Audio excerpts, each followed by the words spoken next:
Welcome to the 6th Borough podcast, brought to you by Made to Thrive, an American t-shirt company, www.madetothrive.us, because I fucked it up last time. Every time. Powered by America, even on the internet, and at madetothrive.us on Instagram. I nailed it this time, Eric. Are you proud of me? Very proud of you. All right, I'm getting very proud. So today's guest, we got Joe Silva of Roast Coffee and Tea fame in Patchogue. He's a local celebrity coffee graffiti artist, soon to be a doctor, bolo tie wearing, Piano playing, handsome motherfucker. Thank you guys. Thank you. Good to have me. Good to have me here. Thank you guys for having me here. Yeah, man. It's our pleasure. So, I mean, I see you every morning. Correct. You know, I'm a coffee junkie. Anybody who knows me knows that. So, I'll give a quick little background to how you ended up here. Besides seeing you every morning, obviously, I would come into Roast all the time. Obviously, get my coffee, sometimes twice in a day. And we started bullshitting because Joe's just a nice guy. And we would bullshit here and there. And I don't remember exactly the conversation, but somehow we discovered that you were Isaac and Dan's brother, who I went to school with and was friends with, you know, during high school. It was the last name. Right. And you told me your last name or something? Like, you were like, Silva? I went to high school with a guy named Isaac. I was like, oh, it's my older brother. All right, yeah. Because you do resemble them, so I might have asked. I don't remember. Yeah. So then after that, you know, we started bullshitting even more. And, man, that's got to be like, what, 2 years ago? 2 years ago, man. Wow. Yeah. So we struck up a friendship through that, and you know, he's an interesting guy, he's a nice guy. So I asked him to come on the podcast, and so here we are. But Eric Ott has some questions for you because Eric is not a coffee drinker, which is rare. I've only had one cup of coffee ever, and I never really picked up on the habit. Not for any specific reason, but it was just like one of those things I didn't really grow up with. So it's all new to me, all of the like coffee house and that whole culture. That's right. I'm like totally removed. Whenever I go in, I feel real out of place because I wouldn't even know what to order. Or if you were like, oh, how do you like that? I'd be like, oh, I have no idea. Put milk in it. 32 years old, one cup of coffee your whole life. And it's ironic because if I look at you, you know, you're like, your posture's always like, you always stand very tall. You got like the business like haircut thing going. You look like a coffee drinker to me. You look like a guy who would be on the train with like coffee with the pinky up. He's got the very European look. Yeah. The Europeans love the coffee. So Some exactly espresso or something yeah. fancy. Yeah. I feel like you look like... Well, maybe you look like a coffee drinker. I'm going to get into it after this. Joe said he's going to make me a delicious cup of coffee next time I'm in town, and he's going to get me hooked. If there's anyone to pop your cherry, this is the right guy. Thank you, guys. Thank you. Well, before we get into that, hold on. Me and Chris probably, and I was telling you this the other day when I came in and I saw you wearing that bolo tie because I lost my shit when I saw that. Thank you, man. Yeah. Right? I mean, I came in. What's the first? I didn't even order coffee. Tell them what a bolo tie is because I don't know that most people would even realize. So, can we Google bolo tie so I don't say the wrong shit? Because I don't want to talk out of turn. Because I know what it looks like, but I don't know where it came from. I just think think about a Hispanic cowboy. I think of 80s Cowboys flicks. Like, yeah. Right. Steven Seagal sometimes when he rocks a bolo tie. Yeah, I think he might be the only contemporary celebrity that wears them on occasion. So it's good. It's killing Macklemore right here, killing the bolo tie. Oh, fuck that guy. Macklemore is a human Cheeto.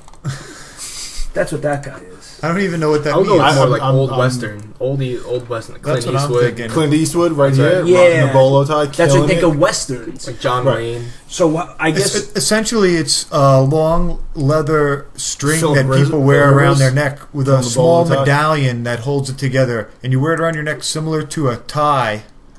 I'm not sure what exactly the significance is of each and every Killer medallion. bolo tie and a mullet. We're looking up... Most people are going to be listening to this, so we're looking at Google images of bolo ties, and there's a kid with the sick middle school laser background, The laser. wearing a red. That's where it was at. Yeah. Everyone, you need to have the He laser has like a background. mullet, spiky, flat top. Super redneck. With no sideburns. This kid grew up and married his sister.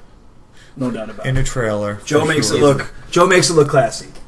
But so the bolo tie thing, I don't remember what the exact conversation, but me and Chris were talking about this probably like 2 weeks ago. We're like, yo, people should start bringing back the bolo tie because we saw it.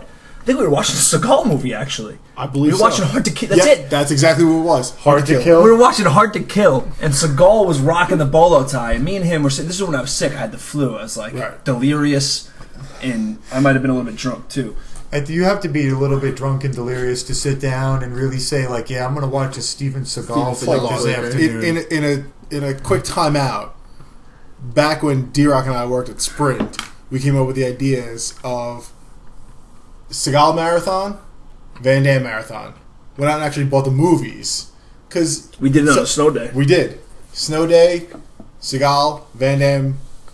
Anybody gotta give him props. Anybody that can kill somebody in a movie with a credit card. Yeah, worthy of watching. Exactly. But to get back to the point, I mean, we were like, people should bring back the fucking bolo tie. Someone's gonna bring it back. So now, fast forward 2-3 weeks, I walk in to get my coffee and I see Joe wearing this exact bolo tie, and it's a pretty sweet fucking bolo tie. I'll describe it in a minute. I saw him. I'm like, I look at him. I don't even say hi. I'm like, I point my finger at him, like real aggressive, and I'm like, fucking bolo tie. And he's like, yeah. I'm like, that's the shit. And I tried to like rehash the conversation I had with Chris with you, but I couldn't remember it. Yeah. True to form, I can't remember shit. So the way it all came about was like it was a long day. I went out to Bayshore, and we went out. I actually met my mom at Local Burger. We had something to eat. Bayshore? Yeah, it's a good spot. Our friends, really good spot. Shout out to Alyssa and Zach. They're our friends. They're the owners of that joint. Very nice, very nice. On our way back, we were kind of passing this little shopping mall on the left of Sunrise, and I was like, is that a leather shop? So I swung around the exit, and we went inside, and I was just looking around, and they had a bunch of Stetson hats and moccasins and very like leather jackets and everything. I'm not really interested in like the whole leather scene, but I looked at these bolo ties, and this lady comes up to me. She was the shop owner, and she goes, "This would look great on you." And instantly sold me. I couldn't really argue with her, so I tried on a bunch. Self-aware man. Joe's like, everything looks great on me, but thank you anyway. Joe's like, you know what? I'm going to buy this because you're not a liar. So I tried one on, and it just so happens that I wound up buying this one, which was more expensive, and I bought 7 more. 7 more? Yeah. So 7 more, but they were they were like cheap. They were cheaper ones. Did you have 8 cool. Total? I have 8 total. 8 total bolo ties. I mean, you might have the largest bolo tie collection on Long Island right now. Shout out to Go West. Go West of Bohemia, New York. Yeah. The one you have on right now is pretty baller. Can you describe it for us real quick? It's it has like a coin from 1902. It's Indian head nickel, I believe that's what it is. It has an Indian head nickel. So it's pretty cool. You know, I don't believe it's worth much. But oh shit! It's attached to you right now. It's priceless. But it's pretty cool. You know, I never looked online. I was like, oh, this is trendy. Let me do this. I was just like, no, you're starting the trend. It will be trendy next month. Yeah. It's going to start trending right now as I throw it on the Instagram. I'm going to be honest with you, dude. Like I said, I might get one. The reason why I lost my shit when I saw it is because me and Chris were like, dude, someone should bring back the ball tie. And only a couple weeks later, I've never seen anybody else wear a ball tie my whole fucking life.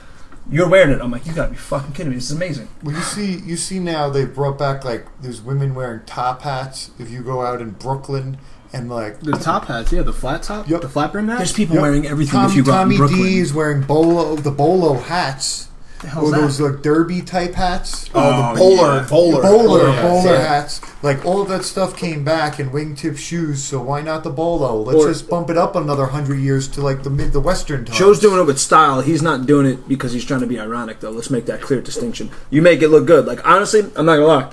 I couldn't wear that shit. I'd look like a fucking clown.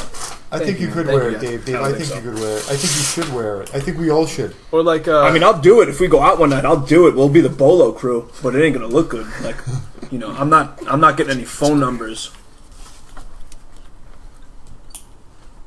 I'm not getting any phone numbers. You know, You're not going to use that as an icebreaker? I heard you need icebreakers. I'm not good at icebreakers. That's why you need the bolo, so girls can come up to you and say, "Oh, what is that? Oh, look, I like the way that tie looks." Well, I mean, yeah, maybe I'll use it as bait. I just don't think it's going to look good on me where it's going to work. Did you say like ice? Did you say icebreakers? Yeah. It is a good like visual icebreaker. You know what I mean? But nowadays, like people would rather. I feel like people would rather just like take a like sneak a Snapchat about it, or like You mean like Chris just did to put up on Instagram?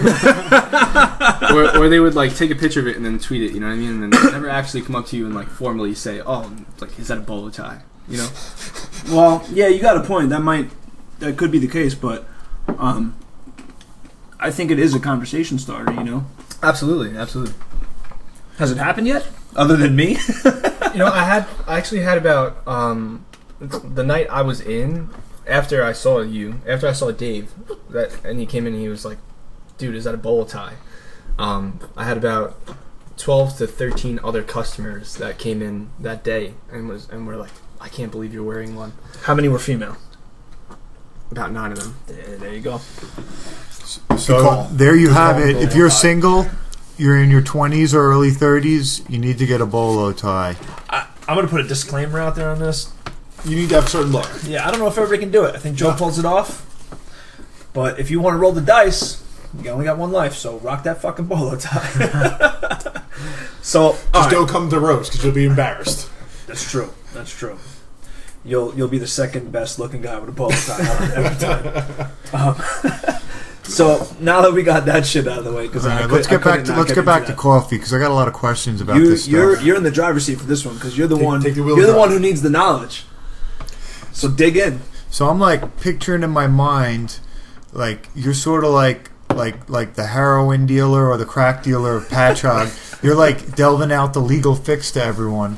What time does the coffee shop open in the morning? Monday through Thursday I have to be there at 6:30. So okay, we actually open the doors by 7. Mm-hmm. And then Friday and Saturday I'm there same time in the morning, but we're open till 12 at night as opposed to Monday through Thursday we're open until 11. Now, you guys are one of the only coffee shops that are open that late, right? Correct. I don't know any other coffee shop that's like that. Other than the Witch's Brew, I believe in West Hempstead. I've heard of it. I've never been there. I've been there once, but I haven't been there super late. I only been there in the evening time. Because I got spoiled by you guys because I go to a shop out in Massapequa by my job called Massapequa Park, which is awesome. They make awesome coffee. But I was coming home. I work in Seaford, and on Mondays and Thursdays I leave work and I go to do my kickboxing in Belmore. I was driving home. Let me get a cup of coffee. 6 p.m. around. I stop off there. They were closed. I was devastated. I wanted to go play in traffic because I'm like, why are they closed? You needed that fix. Yeah. But I'm so should spoiled by you. Be open a few hours after people get out of work, just to ensure that people do get their caffeine fix in the evening. Yeah. But I feel like at the same time it makes places more exclusive. If you're open, if you close earlier. Yeah, that's true. You got to keep the keep the want, I guess. Yeah. So when you guys get open in the morning, are there ever people that are like waiting for you guys out front? Yeah, me. I was going to say that was going to be my question too. Besides Dave, is there a lot of people fucking just clamoring to get in there? Funny enough, after Fridays and Saturdays on a Sunday morning, yes. Really, Sunday morning they're just feeding. We open an hour later.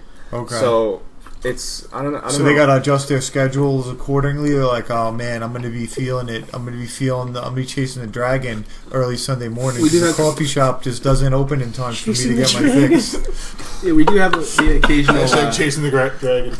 We do have the occasional people who like park their car up front and like wait for the. Really? Yeah. So it's like that. It's like that, yeah. And then before we even put all the stuff out, then they come in and they try and get their cup of coffee. They get their cup of coffee? Yeah. And what kind of like rush do you guys have like a line in the morning, like on a regular weekday morning? It's consistent. It's super consistent? Yeah, up until around 11 or 12 o'clock, and then it becomes a madhouse. Okay. And Fridays and Saturday nights, especially the first Saturday of every month, like tomorrow, it will be a poetry night. Okay. Okay. And then it's gonna go crazy. So that's what haywire. that like pops into my mind when I think about like coffee shop culture, poetry night. Yeah. I never knew before I started working in coffee like that open mics were like a thing. I never knew that. I always thought that was like more of like a bar type. Are there regulars to the like poetry open mic night, or is it just like a random grab bag Every week.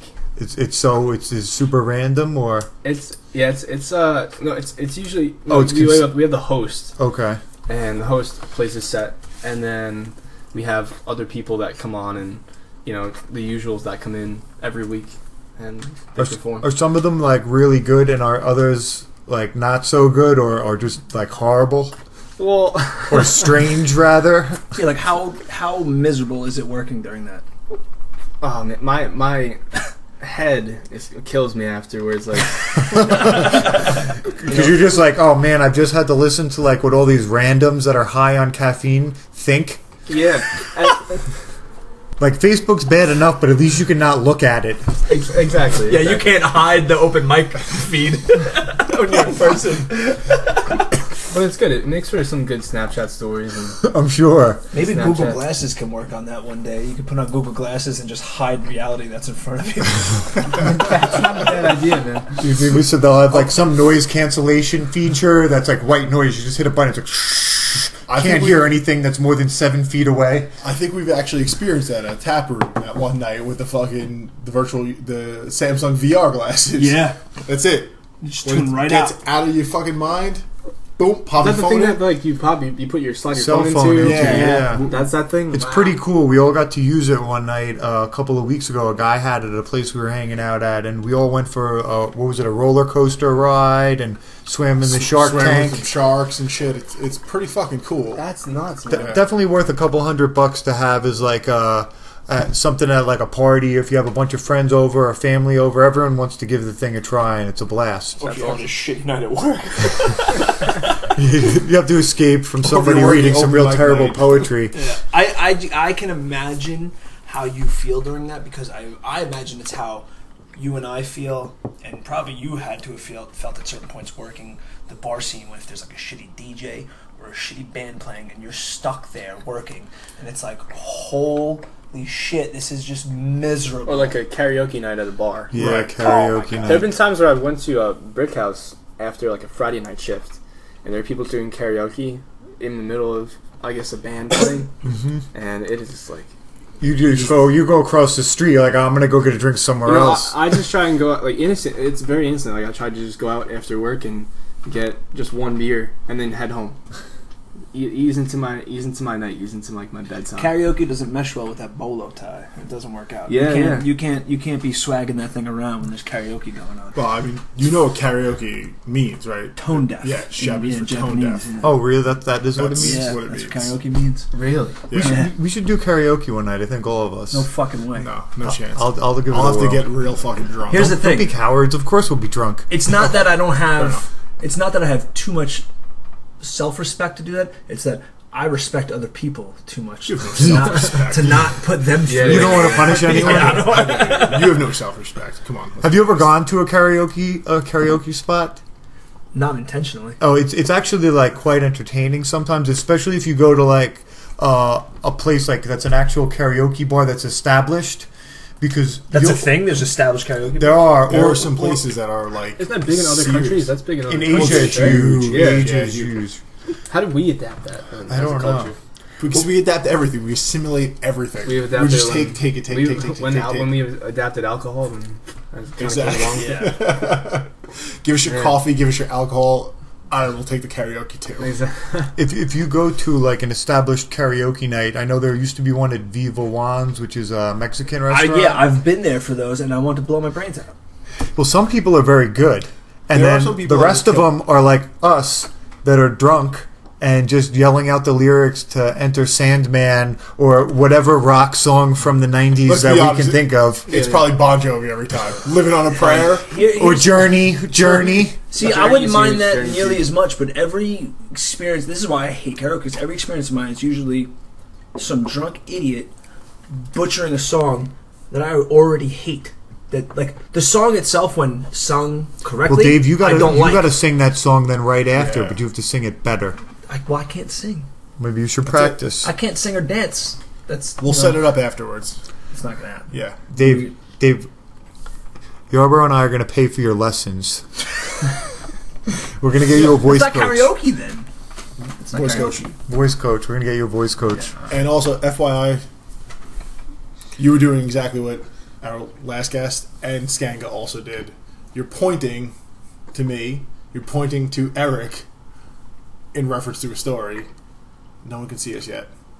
Don't tell me my business, devil woman. All right, so back to the coffee shop. So you got poetry night, open mic poetry nights. You've got people lined up, sleeping in their cars for you guys to open the doors in the Feeding. morning so they can get fixed. You need to quell that urge. I have a pretty interesting story relating to open mic night. All right. You'll all get a kick out of this. All right. So, it was one Friday night, and I had no idea they were doing this shit. This must have been when they first started. Me and Tommy D decided to go get a cup of coffee, and we were going to meet our other friend, Tony. This is roast open mic night. Roast All open right. night. We had just got done training. We were going to go. We were going to meet Tony there, or as he likes to refer to himself as Anthony. Anybody Bullshit. listening to this, it's not fucking Anthony. It's Tony. Don't let him tell you otherwise. Deal with Fuck it. that shit. Deal with Tony. Anyway, we go to walk in, and I'm like, this place is packed. And, you know, when you walk into roast, it's got, like, the double door, you know, the one door, little vestibule, and the other door. And there's a guy standing in the little vestibule, but there's a couple other people, so I don't think much of it. I go to walk, and he puts his hand out, like, on my shoulder, like this, you know, and he's like, stops me, and I'm like, can I help you? And he's like, it's $5. Is a bouncer? He was a bouncer. He's like, $5, and I was like, what? I was so confused. I'm I like, want some coffee, nigga. I'm like, what? He's like, it's $5. I'm like, for what? I'm like, I'm just here to get coffee. He goes, oh, it's open mic night. I'm like, dude, I'm just here for coffee, you know? And he's like, okay. I'm like, all right. So he lets me in, and I go looking for Tony. I see Tony. We bullshit for a minute, but there's like a long line. Yeah. And, you know, they have like the movie theater like rope thing almost. The stanchions. The velvet Dividers. rope with the Yeah. stanchions. Yeah, I mean, it wasn't velvet, but you know what I'm talking It's the about. stanchions. Yeah. Crowd So, control. we go to walk around to get online, and I'm like thinking about what I want to get, and I'm standing there, and the bouncer comes up because we've been in there for probably about 2-3 minutes now. So the bouncer comes up and stands behind me as I'm online, like this. FYI, D-Rock is now standing behind Joe. Just intimidating. I'm getting animated right now. Yeah, So D-Rock's trying to be intimidating even though he's not. No, I'm not trying to be intimidating. I'm trying to be animated. Big difference. So he No one stands. can see your animation, so just be descriptive. You guys can, okay? So, like I said, Right. I'm multitasking. I'm being descriptive and animated for the live audience that can see me and the people hearing me. Yo, fuck you guys. We don't give today. a fuck. Get on with your story, bitch. All right, so he stands behind me, which you guys know and I know from being bouncers. That's the, like, I'm fucking watching you move. Yeah. So I'm like, is this guy fucking for real? Like, it's a coffee shop, motherfucker. Like, you really think I'm skirting you your $5 to hang out in this small coffee shop to listen to fucking, 15-year-olds play guitar? Like, no, motherfucker. I'm online, first of all. Like, you haven't even given me a chance. It's been 2 minutes. So I turn around, I look at this guy. I'm like, hey, what should I get? And he goes, what? I'm like, what should I get? Do you have any suggestions? And he's like, are you online? I'm like, yeah, I'm online. Look, there's a ton of people. Like, of course I'm online. And I turned to Tony and Tommy, and I'm like, is this fucking real life? And I'm looking at this guy, and I'm like, dude, fuck off. Like, just let me get my coffee in peace, man. Like, there's people walking in here now that you're not even, like, paying attention to. Like, why are you breaking my balls? So anyway, I get my coffee and leave, and I'm, like, walking out, and the guy's like, some people were just coming in before, so that's why I just had to keep an eye out. I'm like, really, dude? People are trying to skirt you for fucking open mic night? Like, come on, you're taking yourself a little too fucking seriously, dude. Like, he had windbreaker pants on. I was like, I'm gonna pants you and steal all your money. He had windbreaker Yeah, he pants. had windbreaker pants on. I was like, Do dude, they I'm make gonna those pull this guy's anymore? pants down and run off with all your money. Tearaways? No, like Adidas, like soccer ones from like the 90s. Were they like members only or something? Like, what the fuck was He he was the only wearing, dude? fucking member. Right, so that's my story about open mic. So you guys have some. You guys have. You need to get muscle at open poetry mic night. It gets rough. It gets rough there. I can imagine. I can imagine. Those poets have a lot of attitude sometimes. Kobe Craig gets out of control. Easily, man. Easily. Has our friend Tommy ever come to open mic poetry night? You know, I've never seen him there, but Really? other than when he just stops and gets tea. Okay.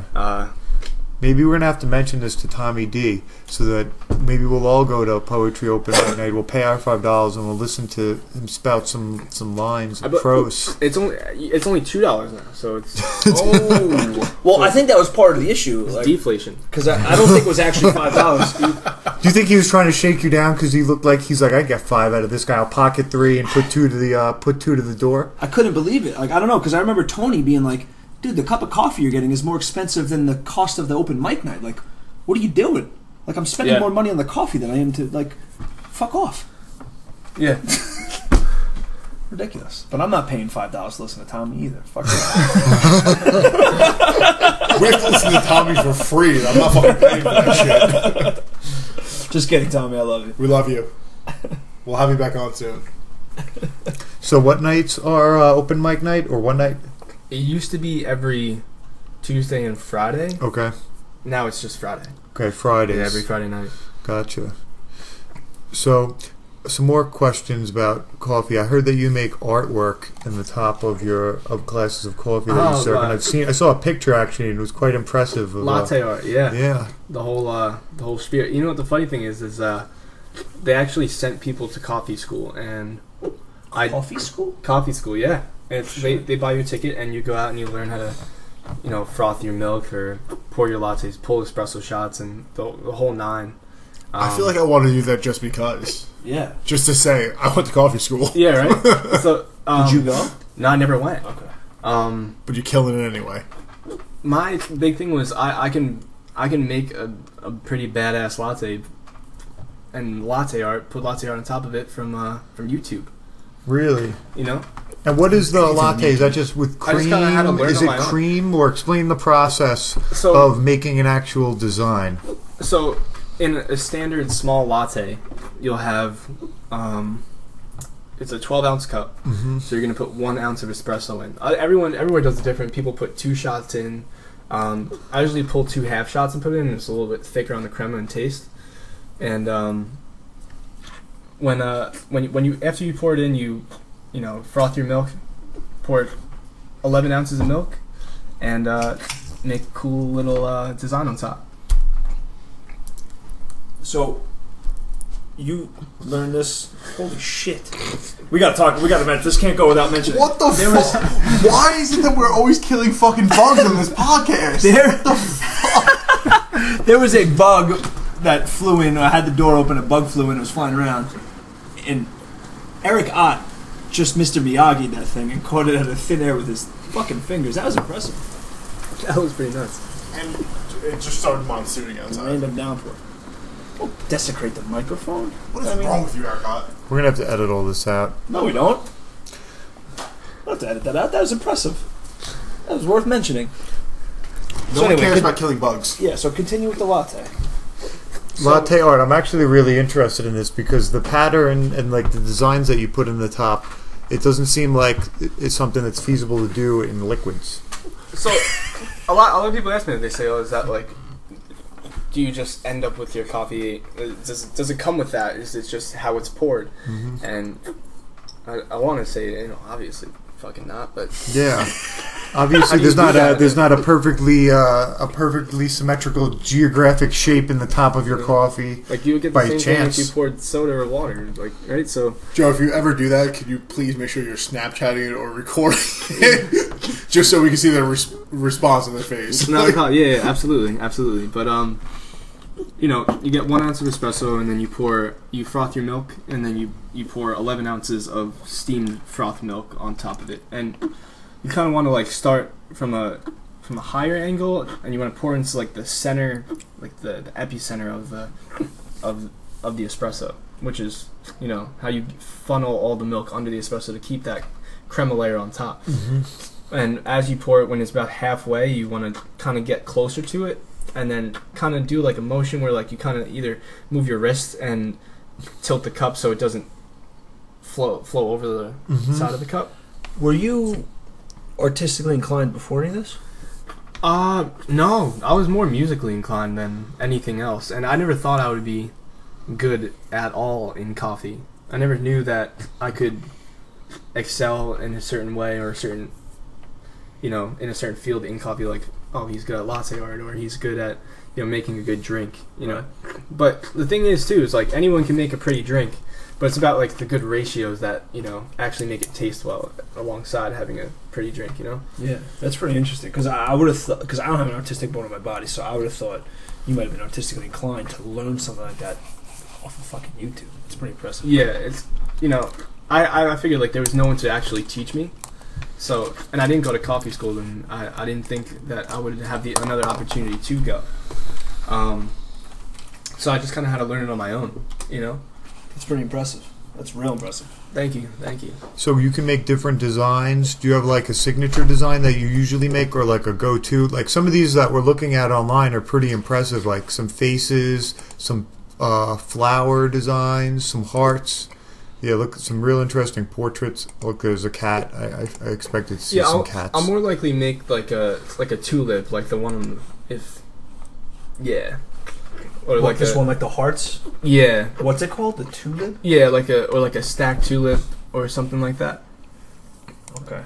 See, now if you were making shit like this, like we're looking at a fuking fire-breathing Is that a dragon, dragon? in a cup of coffee. If you're making shit like that, you're wasting your talent in a coffee shop. Seriously. By the time that comes out, your drink's gonna be cold and So they take a little bit of time to make. You know what? I can make a drink, pour it, have it out by you in about 20 seconds. You make that shit that quickly? I can make it in, a perfect espresso shot is supposed to be anywhere between 20 and 25 seconds.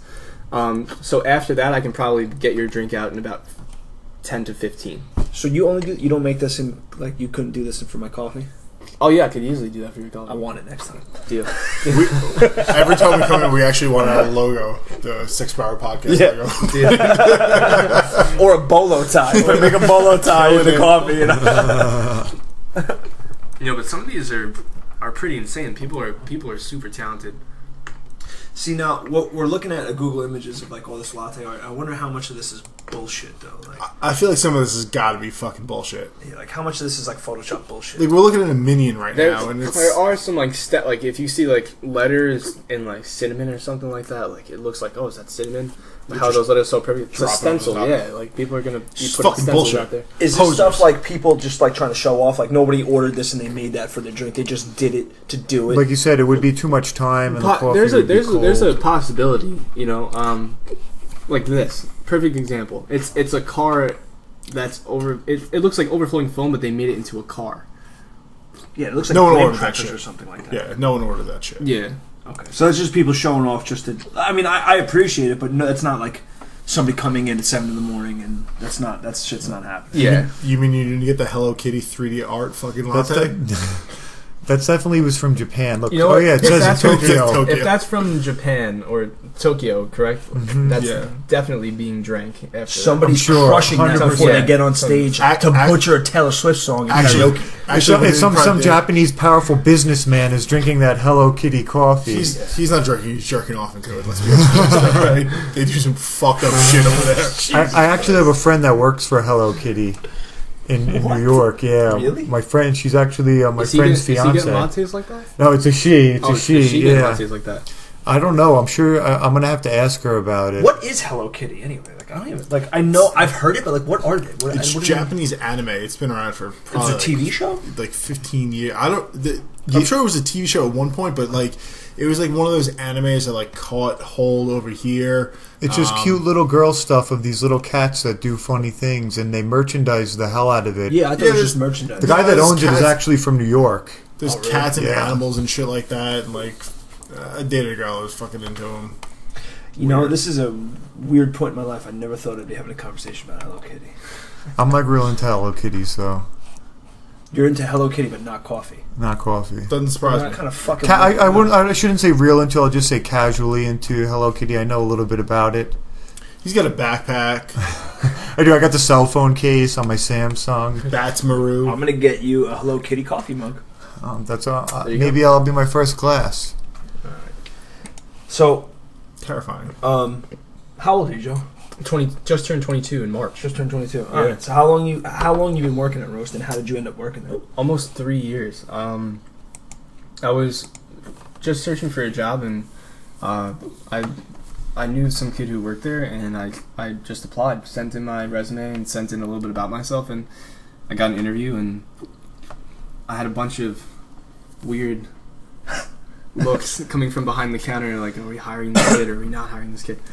And as I walked out, someone shot me a look, and I remember that look, and I wound up working with that person my first shift on, and they were like, I can't believe you got hired, I want you to get hired, and I never knew her through a hole in the wall.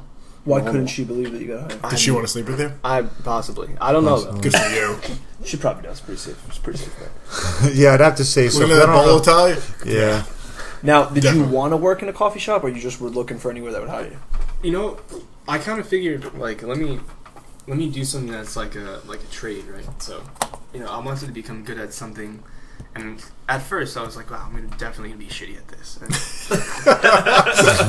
go in there, full force, self confidence.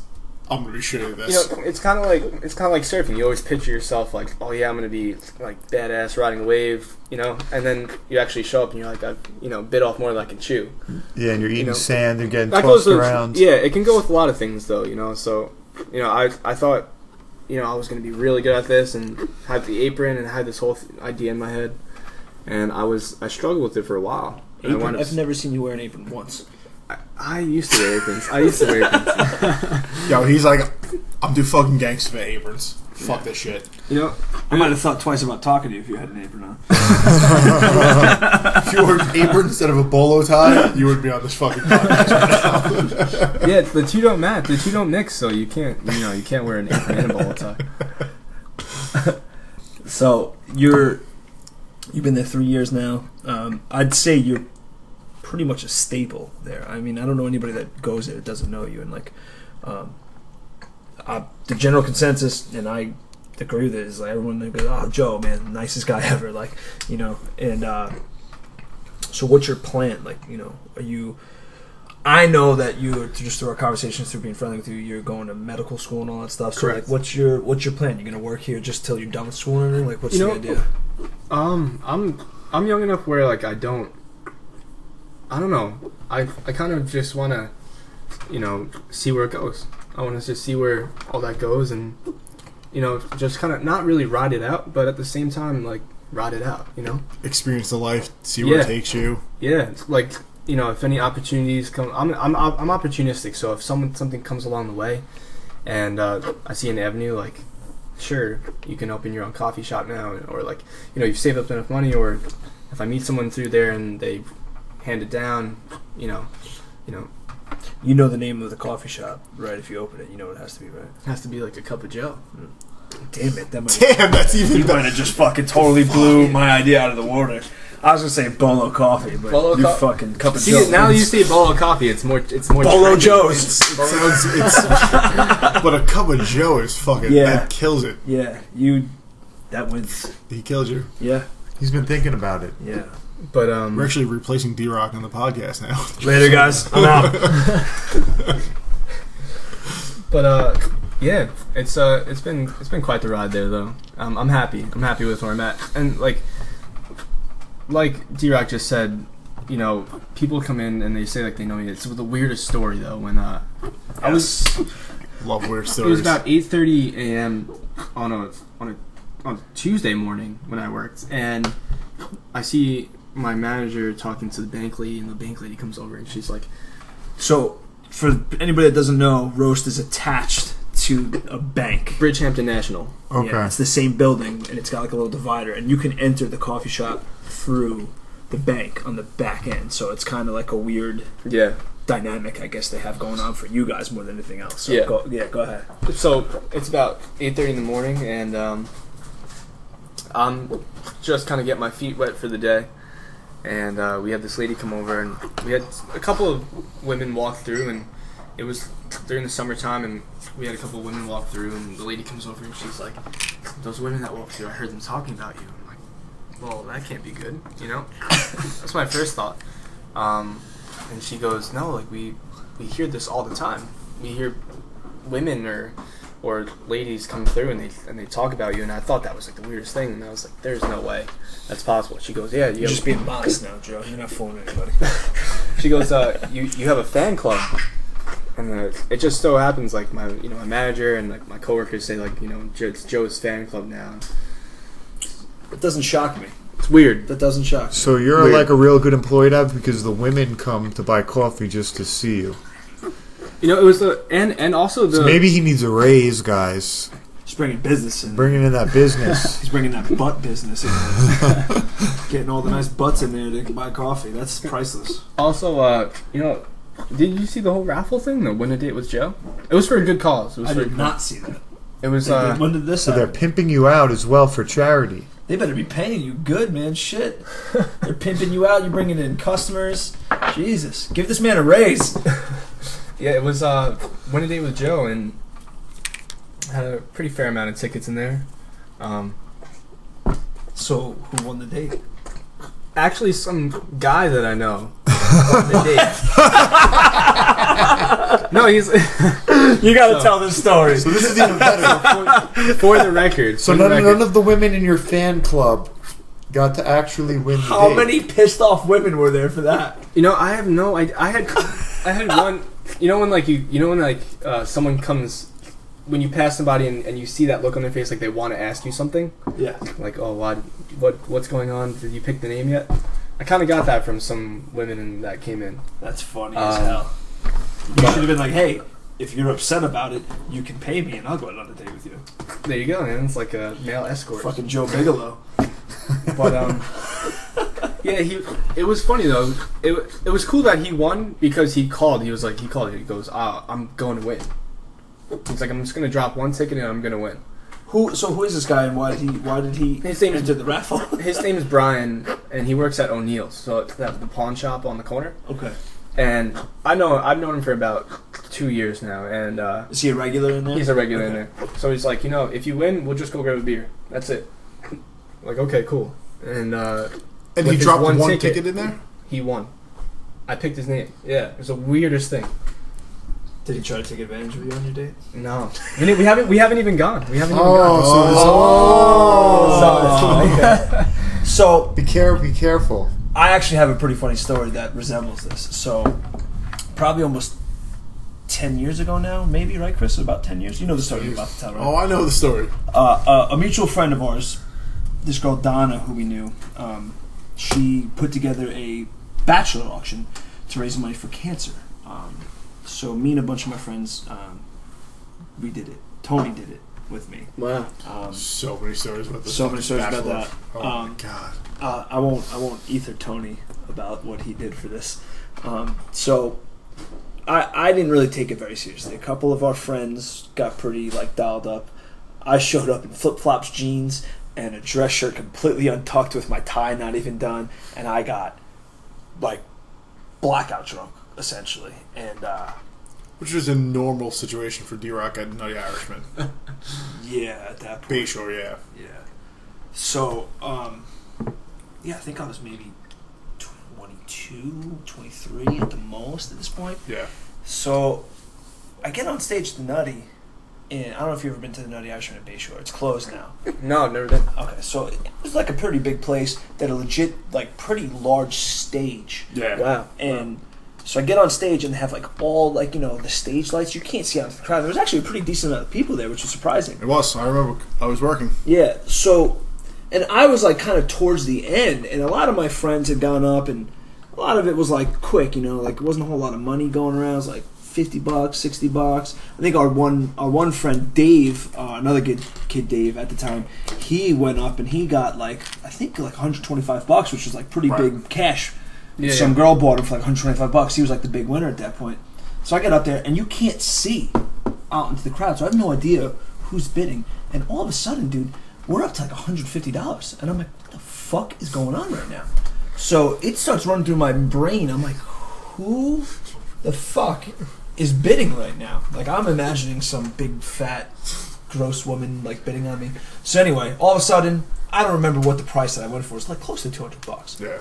So you were like the high. That's pretty hefty. You were like the highest price. I was the highest one of the night, right? So all of a sudden, they're like, they call out the person who won you to come up and claim your prize, essentially.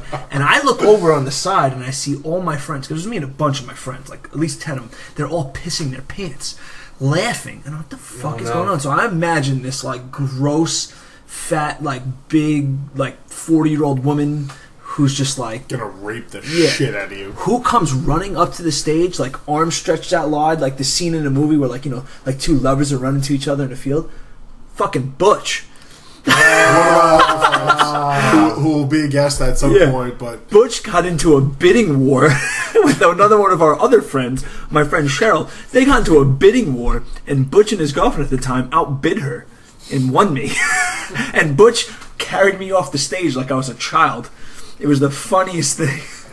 That's crazy, man. And we actually never went on a date either. I was supposed to take him to Applebee's. Son of a bitch. I'm a bad date. So sidebar on that sidebar, I actually got in Inception? fucking so much trouble for agreeing to be in that. I worked with the Night Irishman. All right. So the girl that I was dating at the time, only for like maybe 3 or 4 months, lost her shit about that. Only because she was I worked the door there, so get hit on kind of regularly. All right. Which was like... That's fair. Yeah, whatever. And she had no self-esteem. Yeah.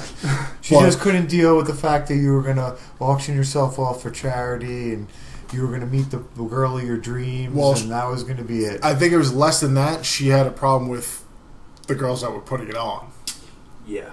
That's a big problem. Yeah, it was a big. I encountered the same issue. So yeah, I think it was. I'm sure some of that played a part, but I think a lot of it was also the people who put it on as well. Yeah. But so it turned out for a funny story. Yeah. Nevertheless, I got to work it instead of being in it. Yeah, it was an interesting night. So when are we gonna have a charity auction down at Roast?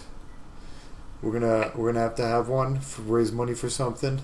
Bolo tie awareness night. Bolo tie awareness night. Yeah, that's what I'm thinking. Maybe we won't have it on Friday because we don't want to mess with the bouncer from open mic poetry night. I'm not into that. So. Oh man, I hope it gets passed through the ranks for that one, man. All right, we'll put it on the schedule, D-Rock. Put it on the schedule. Hey man, I was only a participant, not an organizer, so I don't know if you're talking about that guy. We can make it happen. So back to the coffee house.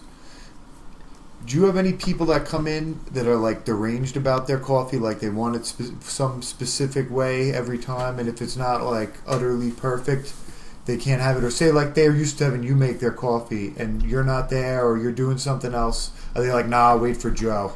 I have some people that come in and usually like they're like older people too, and they're like, I'll wait for him. Really? Like we'll have him make my coffee. He makes it with the design on it, as if it makes it taste better. It might. It very well might. Everything's about perception. It is. Yeah. Like, if he makes my drink, it's gonna taste better the way you think about it, right?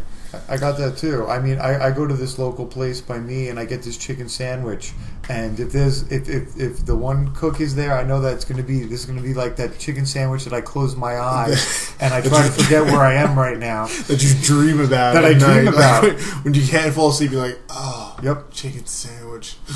But I know if the other cook's there that day, that the chicken cutlets are not going to be pounded as thin with the hammer. the bread is going to be soggy.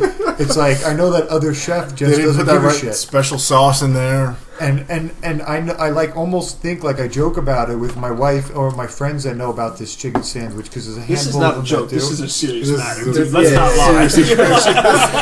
Very descriptive. Very descriptive. I almost think like, oh, I want to call and see who's working there today. Because that's going to decide whether I go there or whether I eat dinner somewhere else, which could be 15, 20 minutes further away. If you've ever worked in a deli or anything like that, usually they fax out menus. Eric would get a fax of the work schedule. I don't give a fuck what you're making today. Send me the work schedule. You know who's working. Yeah. Otherwise, I'm not coming in. I can see. Well, I can really see where people would like say, like, I need Joe to make me my coffee because it's going to be 100% to my satisfaction. Whereas if somebody else does it, it could be 50-50. It might not even be enjoyable. Like I've had chicken sandwiches that I've not even finished. You know, the thing is, though, you brought up a good point. Like, you know, you go see this one, like, you go there on a day where, like, some specific guy's working and it tastes better, right? So it's like, it's like that when they come into the coffee shop and they see, like, oh, Joe's working, or, you know, or someone else is working. They get to talk to you, too. You know, I feel like it's like a big weight off their day sometimes. Well, I think that stuff goes a long way. You know, when you go somewhere that you like, because Roast has really good coffee first and foremost. But when you go somewhere and you give your business to a place because they have a good product, and then on top of it you enjoy the interactions there, I think it makes it a little bit better. You know, like when I stop in and I get my coffee and you're working, I know we're gonna have a cool conversation. We're gonna BS and it's like. That makes it better than, like, you know, when you're standing online at 7-Eleven and it's just like, da-da-da, they ring you up, they don't say shit, and then you leave. There's actually been studies done, and it's more towards, like, restaurants, where they'll actually have 2 restaurants set up, and one will have less desirable food, better service, and better food, shitty service. Yeah. And people are almost more apt to go to the place that had better service and shittier food than better food and shitty service. Well, yeah, I mean, that makes sense, because if you think about it on the flip side of it, you know, if you go to some high-end restaurant, right, that's got this great food, take out the service aspect, but you go with shitty company. It's not worth it. But you go to Applebee's with a bunch of friends. It's not the best food in the world, but you can sit around and bullshit and have a good time. Yeah, you pay for the experience. I'd rather do that. You go for the experience. Yeah, exactly. Even the decor at certain places, like you just feel you're in a better place. Yeah. And even though, and they'll even survey these people and be like, you know, what did you think of the food? The food was good. Decor is amazing. You gonna come back? Yeah, I'll definitely come back. Yeah, they have, like, you know, people who come in and like, wow, this place is so nice. You know, it's a good change from Starbucks. You know, we usually go to Starbucks. Yeah. Well, it seems like that organic pleasantness, Seattle, and good conversation that you have with your customers. It seems like Starbucks is trying to, like, emulate that and trying to, like, I'm trying to, like, fictitiously create that almost in their establishments. Because I've been into a few Starbucks before. Sometimes you're just hungry or you need to get something to drink or eat, and that's like the only thing that's convenient. Yeah. And you go into them, and I mean, you don't really get any type of like homely feel, or the people there are real generic, but you could tell that's almost like the feel that they're trying to manufacture for you. Yeah, it's corporate. Yeah. You know, you're going to get the corporate experience, where Roast is a local shop. It's more mom and pop. You could tell that they give a shit. You know, Joe knows his customers. Yeah, and you give a shit. Exactly. We don't have, like, you know, the marketing to reach out to people on you know, social media, or let alone like a commercial that that Starbucks probably pays top dollar for, right? To bring in their customers. We're going to the end of the world to be like, okay, you know, come in. Just give us that, like, give us the benefit of the doubt that you'll come in, and we'll show you we're better than Starbucks. Well, you know? You guys are better than Starbucks, like I said, because I even before, like I said, becoming friendly with you, I would go in there, one, because it's a good product, and two, you could tell they give a shit. They give a shit about their product. Like, they always have good coffees. They have a wide variety. It's made well. It's prepared well. The place is always open on time. It's open late. It's like they give a shit. And then people like you, and not just to single you out, but I mean you are a guest, so yeah, you do give a shit. But all the other employees there too. Every time I go there, I have some form of conversation with all of them. Everybody there is very nice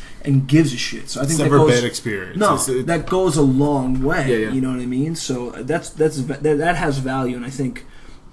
This goes for anything. Authenticity goes a long way. You can feel like the authenticity behind the place and the 100%, people. 100%. What do you guys call your sizes? Do you like measure them in small, medium, and large? Or do you have special names as well? Just small, medium. You know what the funny thing is about Starbucks? Venti is 20. That's a 20. It's 20 ounce, right? Italian. Yeah. So grande also means large, right? Tall is also large, right? So it's like. I heard someone said like like, I have a large. large is like it's like each size Venti, grande, yeah. But it's just small, medium, and large. People come in all the time. I don't judge people that come in and they say like venti this and that, this and that. No, I don't you think should. Yeah. No, hold on. If you know, I'll do it for you. Fuck that pretentious bullshit. Pause. Fuck them. Drink local. Drink local coffee. Right. And what you were saying about Starbucks is a corporation. They have all this millions of dollars behind them to generate traffic and ads and all that stuff and get their name out. What you should do is By the way, D-Rock just got real sexy. Like he was like, what you should do. Devious. Yeah, devious is when the holidays come around, you need to get some kind of anti-Christmas thing going and get it to go viral. You'll get all kinds of foot traffic in there. Starbucks had all that free press with this stupid fucking Starbucks hates Christmas. They took for Merry the trees Christmas off on your the cup, cup, right? Yeah, they took the trees off the cup. Yeah, do something outrageous. Say trend. make a Merry Christmas latte and offend some atheist or something I'm an atheist, so you can put Merry Christmas on there and I'll feign outrage and I'll blow it up all over the internet. Put a Christmas tree and be like, fuck it, this is bullshit. Jesus was born on Christmas. They had no fucking trees in Africa. Yeah, I'll feign all this outrage and we'll drum up all this business to send to you guys. That's funny, man. That's funny. Yeah. But yeah, the original OG first day one Starbucks. That's a good idea. That was a good idea. What was it? Because I don't know anything about it. It was just like a small. It was in Seattle. It was a small coffee shop. It was a roast in Seattle in like 90. That's exactly what it was. Something like that. I want to say like it was a while ago. Before they blew up, it was just a small coffee shop. Right. Locally roasted coffee. That was it. Then it blew up into something that it originally wasn't. Okay. So, Well, I mean, I can't be mad at them for making their money. Yeah. I'm mad at that. No, I just get your money, but I'm not into the coffee, and I'm not into almost the whole culture behind Starbucks. It's like a very weird thing. Well, it's all coffee's not fictitious good. and manufactured for the most part. Yeah. I mean, if you look at any of the big corporations, what they do is they find something good, or they have something good on a small scale, and then they try to manufacture it elsewhere. yeah. Right. I mean, they did the same thing. The guys that own Starbucks actually own Patron Tequila as well. Do they really? Yeah. So Patron Tequila. How did you know that? But you've never had coffee. I actually watched. I actually watched an interview of the founder of Starbucks on one of those like late night programming shows where they sit down one on one, and they talked about how Patron got founded, and apparently a bunch of the guys from Starbucks were partying down in Mexico somewhere, and they ended up in some Bumbleton small town in southern Mexico, and they met some guy that had the best tasting tequila that they'd ever had. Spending that Vente money. Yeah, so hold on. A quick sidebar to that.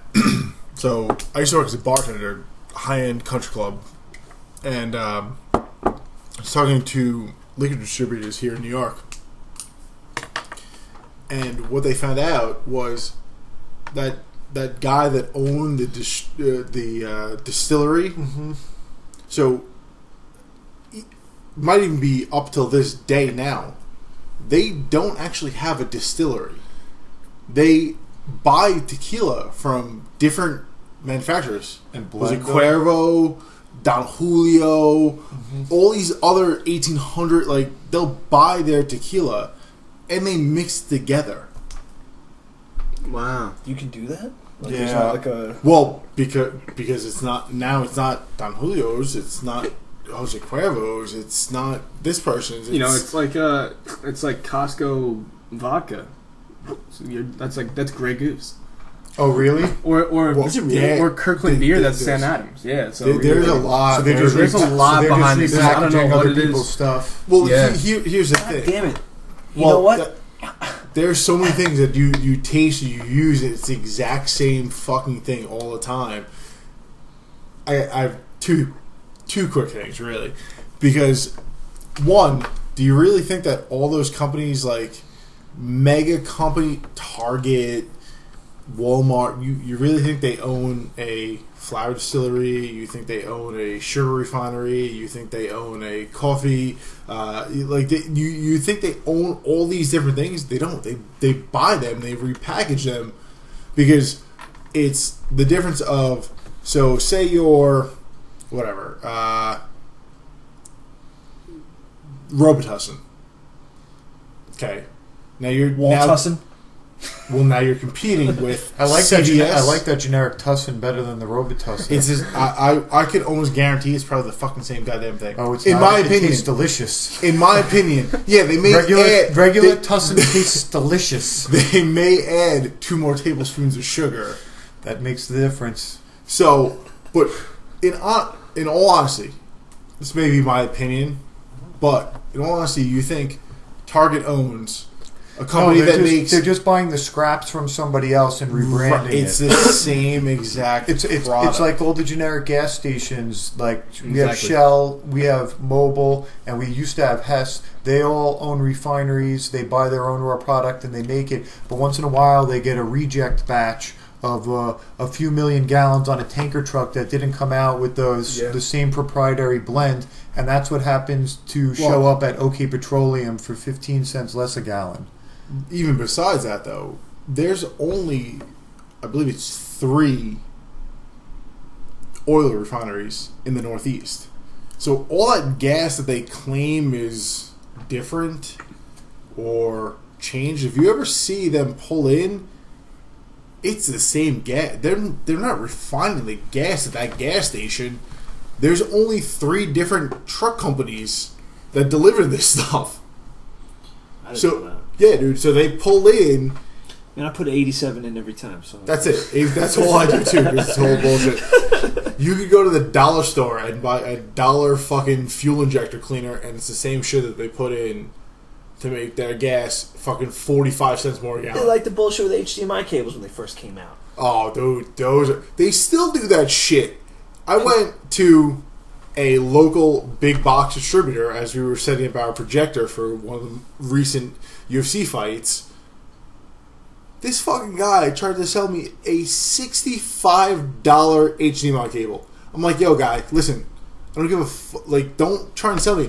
I need a 9-foot cable. That's all I want. Well, you need this and this and I'm like, no, I don't. It's a digital signal, motherfucker. You can't get digital any better than digital. I know. Well, I've worked in explain the hoax behind the HDMI, higher end, lower end for people that might not understand. Because if you were ever buying HDMI, pay attention so you don't get fucking ripped off. Well, besides first the digital gold plated. Yeah. Gold plated don't mean shit. Like Only for audio. Exactly.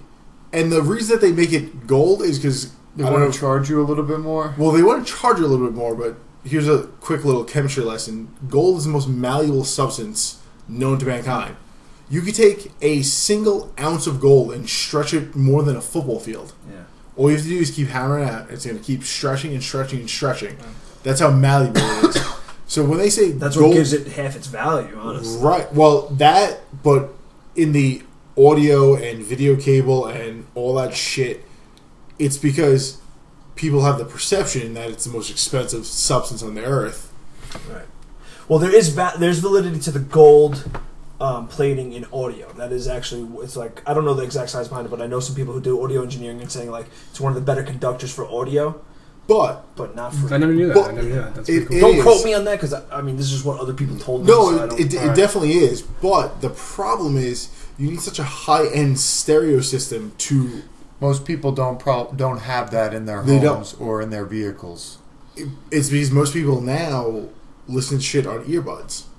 You know, speaking of which, I just found out that, and I was wondering about this, because in my car, some days I feel like my music's louder than others, but it's certain songs that are louder than others. So I just found out that iTunes is optimizing certain songs and mastering them for fucking earbuds, because the majority of people listen to the stuff only on earbuds and less for their cars now. So it's optimized for earbuds, so it's like lower sounding in your car for that fucking reason. And I never knew that. It used to drive me crazy. I thought there was something wrong with my ears, which turns out there was anyway, but that's besides the point. So I just found There's a lot wrong with your ears, Dave. There's a lot wrong with those ears. Alright, dude, you know, let's get it all out now.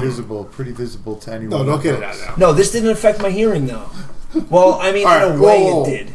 In a way it did. We'll come back to this. Listen. Yeah, no one wants to discuss cauliflower. You fucking brought it up, not me. How dare you both? Everyone wants to discuss cauliflower ear. Eric's just mad because he doesn't have it. I used to have cauliflower in my left ear, man. Back in high school. If you don't have it now, Well, you never did, motherfucker. Shut the fuck up. Even with your cauliflower ear, I'll fucking kick your ass. Yeah, it's because you're 6'11". Right.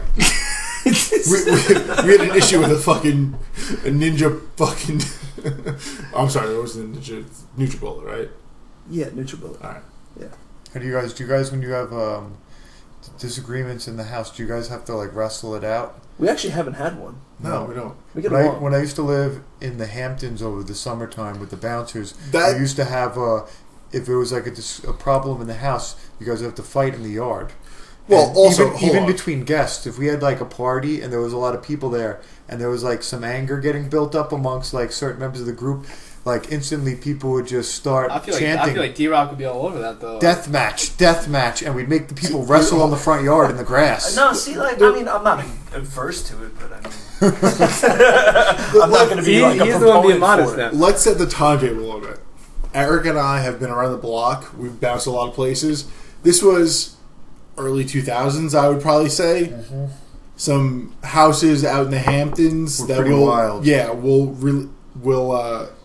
won't even bring it The blight Yeah. of the town, we'll refer to them as. streets. Yeah, we're not even getting into that shit. The house that everybody within 10 miles knows is there because there's 40 cars in front of it every weekend. In this situation where you would fucking have to come to blows of something so ridiculous, how many people are on what we would call PEDs? Oh, all of them. Exactly. So this is not a normal situation. That's what made it That's what made it most exciting. It was like a bunch of gladiators that aren't trained to fight. Well, except for you. Yeah, but nobody ever challenged my authority at these places. Because you'd already established it. It Yeah. was already well known. Dominance was already established, Dave. Myself and Eric Uresk, we ran the house. Okay, so that was already, everybody knew the pecking order at the top at least. We never had to wrestle it out, but we used to goad people into wrestling it out all the time. You That's goading basic. people? No way. Oh, believe it. I give people every opportunity to back up what they say. If they're like, I'm going to kick that guy's ass, we're going to go get that guy and be like, hey, guy. So this all happened out east on Long Island. Yeah, absolutely. Wow, man. I remember when it was probably my second year bouncing, and I was talking to Eric about it because I knew Eric had been bouncing for a while, and he was a bouncer at Neptune's, which has a reputation.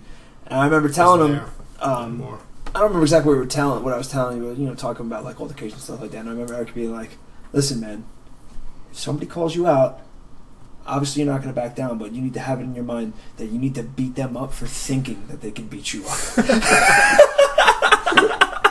That's like the mentality that you have to have if you're going to be involved in confrontational situations.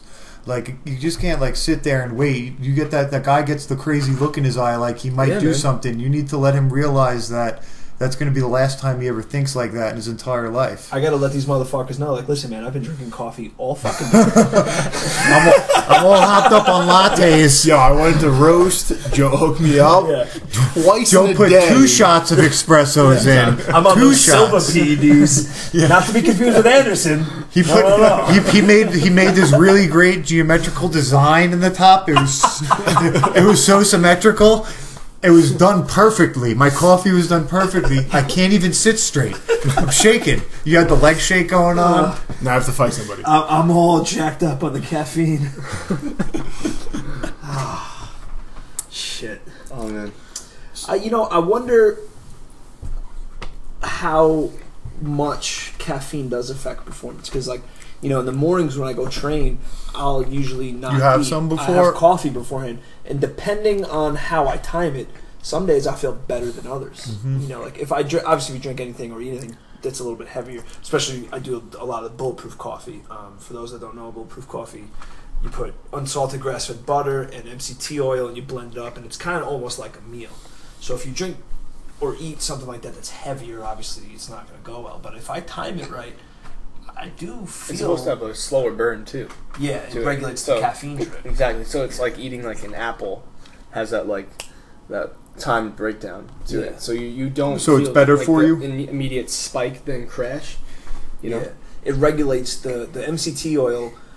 I don't know how this works. MCT oil is similar to coconut oil. It's refined coconut oil. Yeah, Okay. Exactly. So MCT oil stands for Medium vegan chain chain triglycerides, and it's like a refined coconut oil. So if you mix this cocktail up in your morning coffee and you drink the coffee, it isn't like you're doing methamphetamine and you're all sped up right away. No, but so when I first started doing this, I listened to the Joe Rogan podcast a lot. So that's how I discovered this.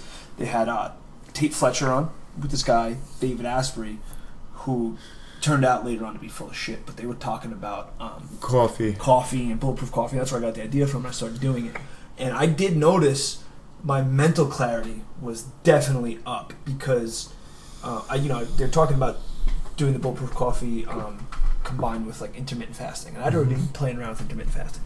So the coffee, I noticed I'd drink my coffee and I wouldn't be hungry, and I felt like satiated and clear mentally. Like if you start off, you don't have this experience because you're not a fucking coffee drinker. But you don't have like the carbohydrate cloud that you usually get if you eat like a big meal and you're like, oh man, I'm so, what do they call that? Like bloated. Bloated or... you get the itis. Yeah. Well, but not only you're just that, sitting around after a big meal. not only that, you don't have that like morning fog. Mm-hmm. You know what I mean? So a lot of people drink coffee to kind of clear out that morning fog. Correct. I never really got that. I drank coffee because I think coffee tastes good. I never drank coffee for like a pick-me-up really so much. But I noticed when I started switching to the bulletproof, that fog kind of went away more. Interesting. So, Is that like a fog that would go away anyway, but just later in the day, or? Yeah, but some days it wouldn't. You ever have a day where you just can't unfuck yourself?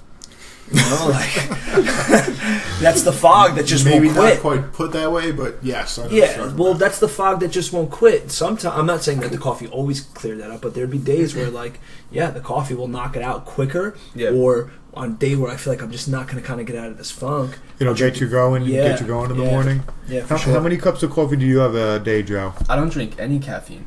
Really? I just do like decaf shots. Get the fuck out of here, really? Yeah, I've been not drinking caffeine for about 2 years now. That's ironic because that's like a sober bartender. Yeah. Any particular reason, or you feel better without it? Feel better without it. Yeah, I realized I used to love that like caffeine rush in the morning, and that was the thing. Like I'm gonna wake up today and I'm just gonna have a cup of coffee off the bat, before I even have my breakfast. And I don't know. Don't judge me. No. I think you just shattered D-Rock's hopes and dreams. He had this picture in his head, and it just all came crumbling down. I'm like one of those women who didn't win you the raffle right now. So before, afterwards, I started to realize that I'm waking up on my own, and sure, I need to I don't need this coffee anymore. I just need to just eat something. So I started to do that, and the week after, I felt like I needed to be checked into rehab.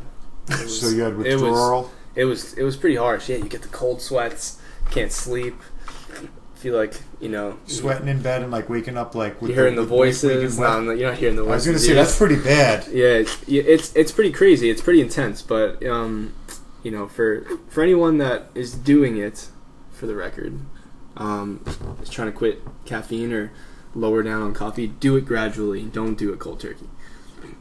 It's pretty intense. Sounds like a rough experience. But you know, I just do like herbal teas now. I just do like decaf teas and have like a good breakfast and try and eat up and carb up throughout the week, which is good. That's interesting. So you guys have a big selection of teas down there as well? Huge selection of teas. Yeah. Green tea. I'm a big fan of green teas. Huge selection of green teas too, man. Yeah. I spent some time over in Asia a couple years ago, and here everyone can laugh. I actually took a tea course for a day in green tea. So you did the equivalent of coffee college. I did. And you're gonna laugh That's again. cool. It was actually at Tea College in Beijing, China. That's amazing. And I spent a full day, not a full day, it might have been like 2-3 hour sessions in a classroom learning all about green tea, the different levels and types of green tea, the different buds. There's multiple harvests from the same tea plants, and the different buds, the younger buds are supposed to be the most delicious, the ones that come out in early spring, and they're much more Younger tasty. is always more delicious universally across the board. The older the berry, the sweeter the juice. Man, it's the blacker the berry, the sweeter the juice. She's blacker than the motherfucker, too. But I learned all about the different teas and the caffeine contents. And in Japan and China, they have what's called the tea auction every year. And if you're like a famous tea grower and you have famous soil or famous land or you have a famous method for growing your tea, you bring your tea to the tea auction, and they auction this stuff off by either the ounce if you're buying ounces or the kilogram. And they were saying that like a kilo of good tea will go for like upwards of $1 million US. Get the fuck out of here. Yeah. Are you serious? And over there, it's like it's almost like a show thing. Like, I'm so wealthy, I bought the most expensive tea that was auctioned off in 2016, and then you'll invite your other like billionaire friends over to have sips at your like tea a prestige ceremonies. thing, Is it? Is it right? a prestige thing? Like people that buy like really old, expensive wine and shit. Yeah, like they'll have a 100-year-old bottle of champagne or something along those shit. lines. Yeah, I'm Vinegar. Flat. You can go to any fucking supermarket and buy a bottle of white vinegar and fucking drink the same thing. Well, the thing is with those old bottles, it's the type of drunk feeling that you get from them. It's not really like the taste as much as the type of drunk feeling. Like with champagne, if you drink like Dom Perignon, there's like a feeling that you get that you won't get with any other type of alcohol. Or the same thing with scotch. I've had some very expensive bottles of scotch before, and you almost feel like you're not drunk when you drink them. You feel like you might be on drugs or like a stimulant of some sorts. It's like the higher grade alcohol, like it's like more of like a clean feeling. Yeah, definitely. The clean feel is huge. It's funny because I was just listening to the Rogan podcast, and they had Greg Fitzsimmons on, who's a comedian. He was talking about going to these parties with celebrities and drinking. I don't remember which champagne it was, but he was talking about. He was talking about drinking the Dom Perignon. You don't get hangovers. Or like the higher level crystals, like you really won't get a hangover. Same thing with any like the bottles of scotch that are like in the $500 and up range. Right. You'll put down like a whole bottle and you won't really have a hangover. You'll drink the like next Macallan day. 25 or something like that. Like it's very. But you'll be Johnny drunk. You'll be Blue. drunk. Yeah, you will be drunk, Wow. but it's a different type of drunk though. It's not like in the doldrums. That's impressive. Cheap scotch or like regular scotch type drunk. It's like a Blue Label, like Johnny Walker Blue Label, which is a blend, but it's still expensive. But you get like almost like a high, like an exciting type feeling on the inside that you get from it, and that's why it costs like so much money. euphoric, basically. Borderline euphoric. Yep. Yeah, because if you go out and drink beer, you don't get that. You just get like drunk. No, you just get in the you're in the doldrums. I'll tell you what, it's not quite that now because there's more beers that are aged for 5, 10, 15, 20 years now. So you can buy high-end beers as well. Right. People are coming out with the whole craft beer thing now. Yeah, right? it's huge. Yeah. It's the micro brews. That's what they call them. Micro brew. Do you drink? Yeah, I have like I'm not just gonna go out for like the Budweiser or something like that. It's Make it it's worthwhile. Yeah, make it worthwhile. It has to be something delicious. We're not drinking for the sake of drinking. Yeah, like one of my buddies, Brian, who who now works for North Fork Roasting Company in Southold. That's another coffee company? Yeah. Okay. Great coffee company, by the way. But he used to go out and like get various beers, but he used to go like get flights, like try out different beers, and like, you start to see that culture come to the South Shore, and it's like with Hotron and all exactly, that. exactly, and all these other places are kind of mimicking that and saying, well, we can put all these craft beers on our taps, try and bring that like young, hip, trendy crowd in, and it brings a lot of business in. People as a whole, I feel like society as a whole are revolting against like the large corporately owned entities and sort of gravitating, at least us younger people, like, well, I'm in my 30s now, but I'd say like if you're in your mid 30s, you're at the top end of the range, but all the younger folks, they're gravitating towards homegrown, local businesses because they realize that's what really makes a difference, not going to Starbucks that has a bunch of kids working there that are getting paid $6 or whatever the minimum wage is, whatever they basically can squeeze out of the folks, and going to somewhere where there's a bunch of people that are paying for themselves to get through college, and there's an owner that lives in the town that the business is in and has some kids that you're buying a cup of coffee from him, and that money's buying a jersey for the kid or the kid's school clothes. It's not buying some Mexican guy's tequila brand and then putting it in a fancy bottle and exporting it across the globe. Yeah. I think it goes back to kind of what I was saying before, is authenticity. Yeah. Authenticity in anything you do, I feel like people respond to that. You gotta have, if you're not authentic, you gotta live it. If you're not authentic, people will recognize it. And I think, when it comes to things like niches, I don't want to say niche, but things that, like, people are passionate about coffee, people are passionate about beer, so when it comes down to like passionate things, you have to be authentic. It's the craftsmanship, like I always say, like anybody can go and learn how to make a cup of coffee, right? It's like what's going to set you apart, or like what are you going to do to make it taste a little different, a little better, or like make it look a little different or a little better. Everybody has their own twist that they put on it, like calibrating espresso to make it come out, a little bitter depending on the bean, which can complement it, or like sweet or tangy, or you can have it come out like dark, smoky, and chocolatey. No, so that's an interesting thing.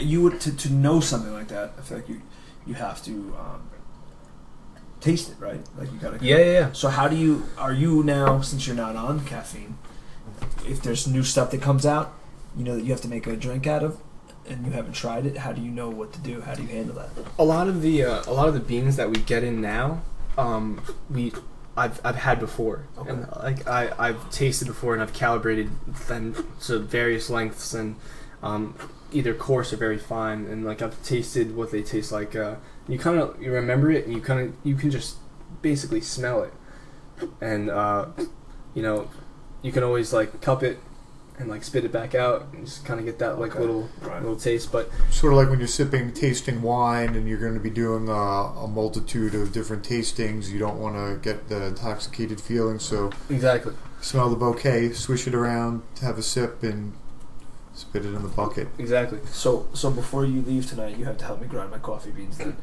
I got a bunch of coffee that I need to grind up, and I don't want to fuck it up. Yeah, but a lot of it's from memory, and like coffee descriptions and everything. Like people ask me all the time, like, how can you possibly know what it tastes like? And I was like, I'll put my job on the line if you come back and you tell me it didn't taste like that. Damn. And it does, Yeah, I've tasted them before. I remember. It's sometimes it's a little tough though, because like we haven't had the bean in for a while. But I remember what it tastes like, and I remember like what the description of it is.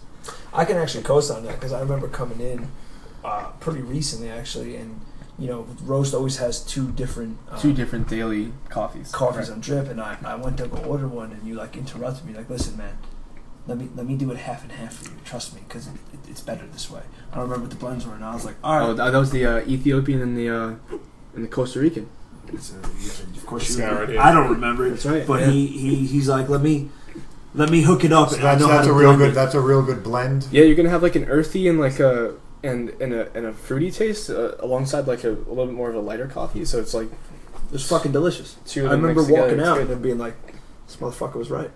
Thank you, man. So where you said Ethiopian and Costa Rica, where is your beans are from all over the world? Yeah, they're shipped. I believe. Don't quote me. I believe that they're shipped to this distributing place, Royal Coffee. Okay. And we just order. So they're like a Out there. wholesaler that they get beans from all they over the get beans place, from all over the world. Yeah. and you guys pick and choose popular. We get small batches from Hawaii and stuff like that. Our owner actually he knew someone personally that gave him, and she never gave out anything, as so the story went, and she just so happened to like him, and they got along, and she gave him this like specialty coffee. Oh, that's Which pretty one? cool. I want to say it was the peaberry, I don't think I ever had that. Maui peaberry. The Maui mocha is one of the best tasting things I've ever had. Maui mocha is good. Top three there Yeah. for me: Maui mocha, Maui yellow, and the Bali. The Bali's, the new one we got. Yeah, That shit is so good, man. yeah, the Bali Blue Moon. That one's very good. Really, really good. That you got, like, Eric, that would probably be a good cup of coffee for you to first taste. Yeah, yeah. Okay. Like, tomorrow morning, we'll go Okay. and get it. That It's- sounds good. Because they've had it a lot lately, the Bali. They've had a lot. It's Yeah. like real delicious. We'll get some coffee and then we'll go run. I have to, We'll work it out. yeah, okay. Ask for a pour over though if you have time. Yeah, I've never had that. What is it Pour over the called? Bali. Well, it's gonna like bring out all the flavors. It's gonna really accentuate the notes of the coffee. What is the pour of, like, what's the method? Break that down for us. Because I don't even know what the fuck it is. Yeah, I don't know. Yeah, explain that to So- us ignorant folks. It's gonna be like a paper filter on the top. You're gonna grind it for drip. Or depending on the bean, you can grind it for electric perk. Maybe come out a little bit darker. Standard is drip, so you're gonna weigh about 22 to 24 grams of coffee. Put it in the top. Get your hot water kettle, and pour it through. And what it does, it blooms the coffee, so it takes all the oils and all the basically the whole body out of the coffee. So the best way I can describe it, that when people taste it, they're like, we know what you're saying, we see what you're saying, is a water-like feel. So you're not having that muddy, that like It's like a filtering process almost. yeah. So it's like a water-like feel with a coffee-like taste.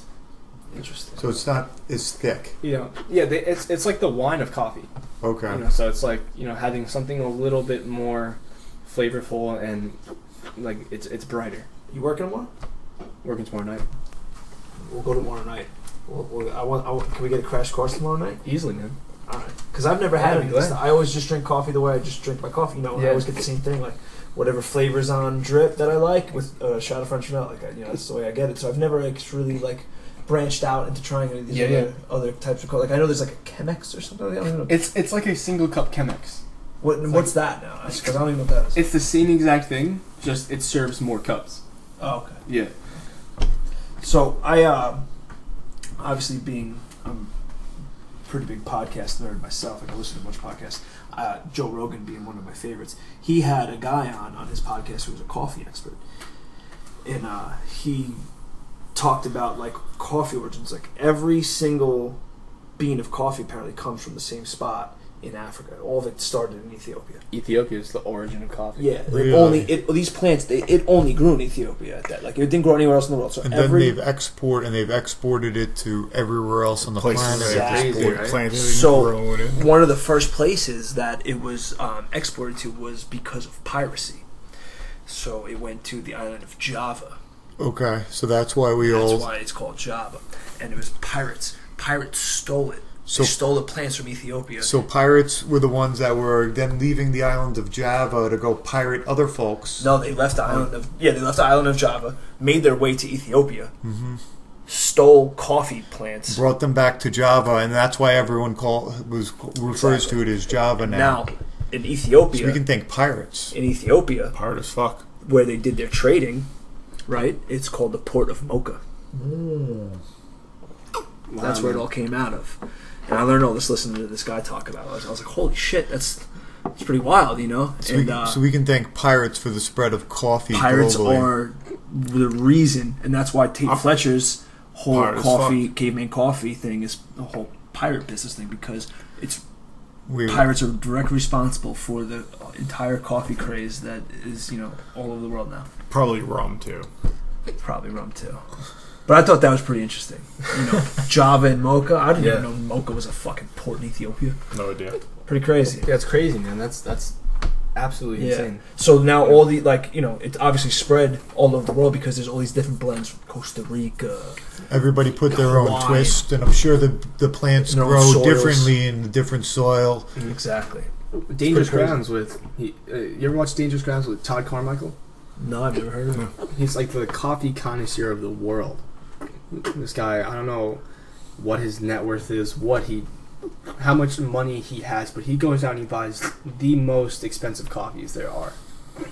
Like he went to Ethiopia one episode, and I was watching, and I was like, "There's no way this guy's gonna buy this from this guy." And he goes into like the middle of a forest where a guy has a coffee farm, and the guy has these big black boxes, and they're huge, and he opens them up, and there's trays, and on each tray, it's coffee beans set to certain humidities to slow roast them.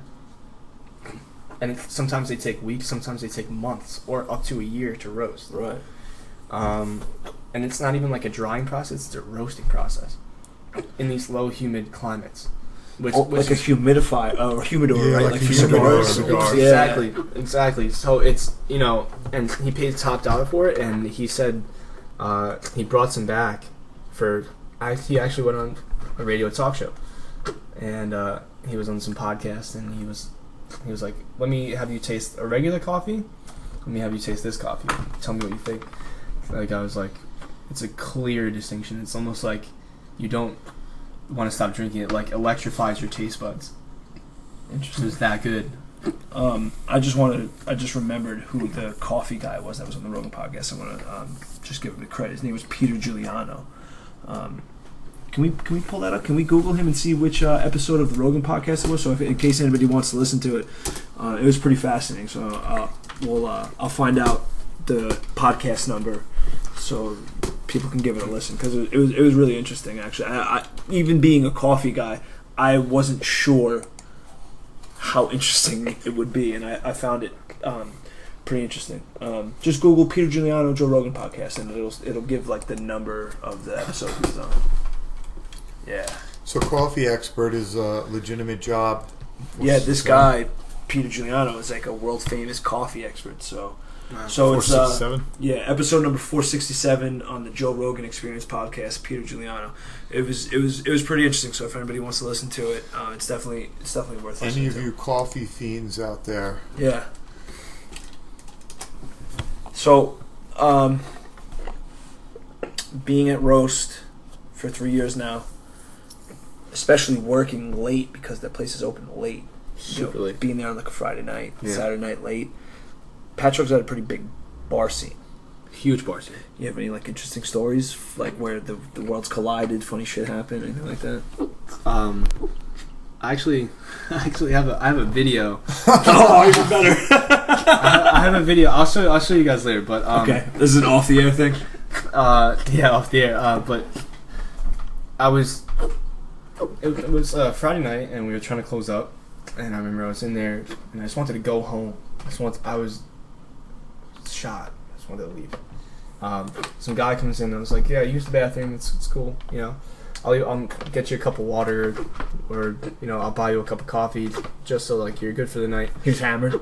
Yeah, I don't know if he was homeless or what his story was, but he came in. He had a couple bags with him, and I went into the bathroom, and I tried to open the door, and I noticed that it was locked. So I was like, "All right, I'll give it 5 more minutes, and then, I'll do what I have to do behind the counter, close everything up, and then I'll go back and try and open the door."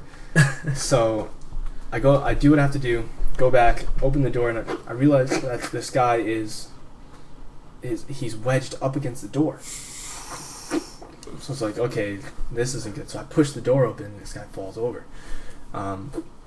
Start to realize that this guy is half naked, passed out, Chinese food everywhere. and like to top this Like story anything off, good, like lo mein or like it was it was like noodles and cream cheese wontons. Oh, so you got into this. You were like, yeah, all right, it was cream very. cheese wonton. I saw everything in there, and then like to top it off, there was like 2 natty ice, the tall boy natty ice in the corner. Oh, so this guy's really slumming it. He's really. I mean, I haven't had natty. I don't think anyone's had natty ice since they were like 15. yeah, Definitely not. Chinese food and natty ice. the It's a good Friday. the good side of me was like, hey man, come on, I'll help you out. Let's get up and Get your clothes on, brother. Get some clothes on. I started, I went at him and everything was cool, and I tried to help him out, but then I started to look at the time, and then he started to throw like the whole drunk fit, and I was like, well, this is it. So I whipped out my phone, sent it to everybody on Snapchat. Had to do it, and then that was about it. So How did you get him out? He eventually left, or I had to help him up, and then it just so happened that my coworker called public safety, and then they came so they had to have a message Public boarded safety was out? actually useful. about 25 minutes after the call was put through. So they weren't useful. The response time was awful for him. But they did come and they got him out, or They got him out, yeah. That's they got good. him out. But like they were like, "Oh, Jimmy, what are you doing here?" Like, dude, this is a usual occurrence. They knew Oh, him. they knew. They're like, Jimmy, Yeah. look, you got those underpants on today. Yeah, exactly. Wait, you guys didn't have your bouncer on that night? He wasn't handling business that night? He left. He left. Yeah. It's always those stragglers that cause a problem. Yeah. Seriously, man. So patch on. Friday night's patch on. It's an interesting place. We might ask for a picture of that said gentleman for our Instagram. Oh, possibly. easily, man. All right, we might have to get that before you leave. Yeah, not a problem, fellas. So, We've talked a lot about coffee. This guy's in medical school, though. right. So, what are you just thinking? Like, what kind of doctor are you gonna be? So, I did the nursing program at Suffolk. Never thought I'd be good at it. Never thought I would. You have no self confidence, bro. You didn't think you'd be good at coffee. You think you'd be good at this? The fuck. a lot of things I kind of just wing, right? So, graduated with my degree in nursing, and now I'm doing the PA program at Stony Brook. Cool. Physician's assistant. Physician's assistant. Okay.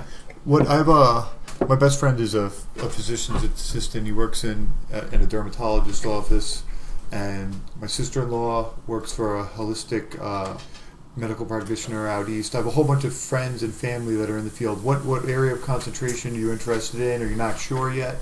And I'm not really 100% sure yet. Mm-hmm. Which is like, I guess that's the reason why like I have like time to think about it. Which is, I guess it works to my advantage in a sense. But at the same time, I do thinking about it. Like I said before, like I do want to see where like the coffee route rides out.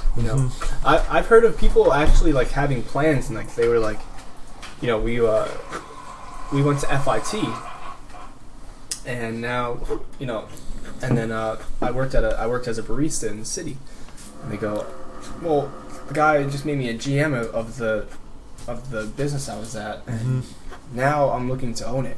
And I'm like, wow, like why can't I do that? Or like why can't the next guy do that? It's kind of just like always a thought in my mind. So, Like, you have to see what life throws at you sometimes. Yeah. I think as of the moment, I want to travel. I want to. I would recommend it. I'm in my 30s now. I traveled a lot when I was in my 20s, and if I could go back and redo it over, I would travel a lot more. Yeah, I do want to travel. I want to, experience what's out there, and like maybe I'm good at something I don't know.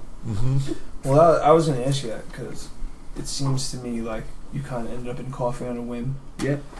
Did you end up in medicine on a whim as well? On a whim, yeah. So these things were kind of like on a whim. So what then is what's your passion then? Like what's the big thing in your life then? Like that you're not doing on a whim, that you're not sometimes people get into careers just because they get into careers that they know pays well. Correct. You know? So like, Correct. what's your thing? Me, if I could pick one thing that I've done my whole life that I've actually been 100% passionate about altogether, it's been playing the piano. Piano. Yeah. I played. I kind of had a knack for it, and you know, I picked it up at around 5 years old. So you've been playing for a long time. I've been playing for a while. You know, kind of just like got my feet wet at that point in my life, and my mom pushed me on the keyboard. I never thought I'd be good at it. I started playing by ear, and we got a lesson teacher. I think you'd be good at it. You know, got a lesson teacher, and like I excelled. You know, which was weird for me. Like I never thought I would be good at it. That's one thing that like I never thought I'd be good at. No, it's like the third thing tonight, Joe. It's a common occurrence. What kind of music do you like playing? Classical music or a little bit of everything? Or Usually a little bit of everything, but I'm classically trained, which is cool. I had this lessons teacher for around probably 8 years throughout me playing, and he moved. And I was like, wow, that's a bummer. So I stopped playing for a little bit, and then I realized, like, well, I could teach myself. You know, so I just started teaching myself and signing myself up for contests and putting myself into bands, into solo When was this? situations. What was this, like still in high school kind of thing? Yeah, it was still in high school. So I was doing like, you know, NISMA, and I was doing everything around that Skimia. I was doing everything like that, and like doing I tried the jazz band, but that really wasn't my thing. Right. You know. But alongside that, I played the saxophone. And which saxophone I did you played play? alto and baritone sax. Cool. So, you know, I wanted to go out and branch out and play all these other instruments, but I was like, That's a big life commitment. they kind of just like push you onto one thing, Mm-hmm. you know. But a lot of people look at me and they're like, you know, it's weird that you would play piano, but you can't picture you playing piano. I You can know? see it. I can see it. Yeah. Bolo ties work well with pianos. Not quite as flowy, more stationary. Do you still play? I still play. Yeah, I play every day. Can you play the guitar? What's the guitar? It's like Guitars? it's like an '80s synth band. Pull it up. Pull up the image of a guitar. It's a piano guitar, essentially. Piano guitar. I think Prince had one. Oh yeah. Yeah, You Prince. don't know Prince. what a guitar is? Prince If you can play the definitely had guitar, one. you need to do an open mic night at Roast playing the fucking guitar. If I can, I 100% will. Just learn it off YouTube like you do everything guitar. else. Look at that, Yeah, man. that's James Brown playing a fucking guitar. Is that James Brown? Yeah, that is. It's James Brown. That kind of looks like Whitney Houston. It's either overweight Whitney Houston or James Brown. No, that's Wow, James man. Brown. So, There's some epic guitar pictures. can you play that? I don't know. I mean, I just feel like you watch a couple YouTube videos, you'll nail it. Can we pull up a guitar YouTube video?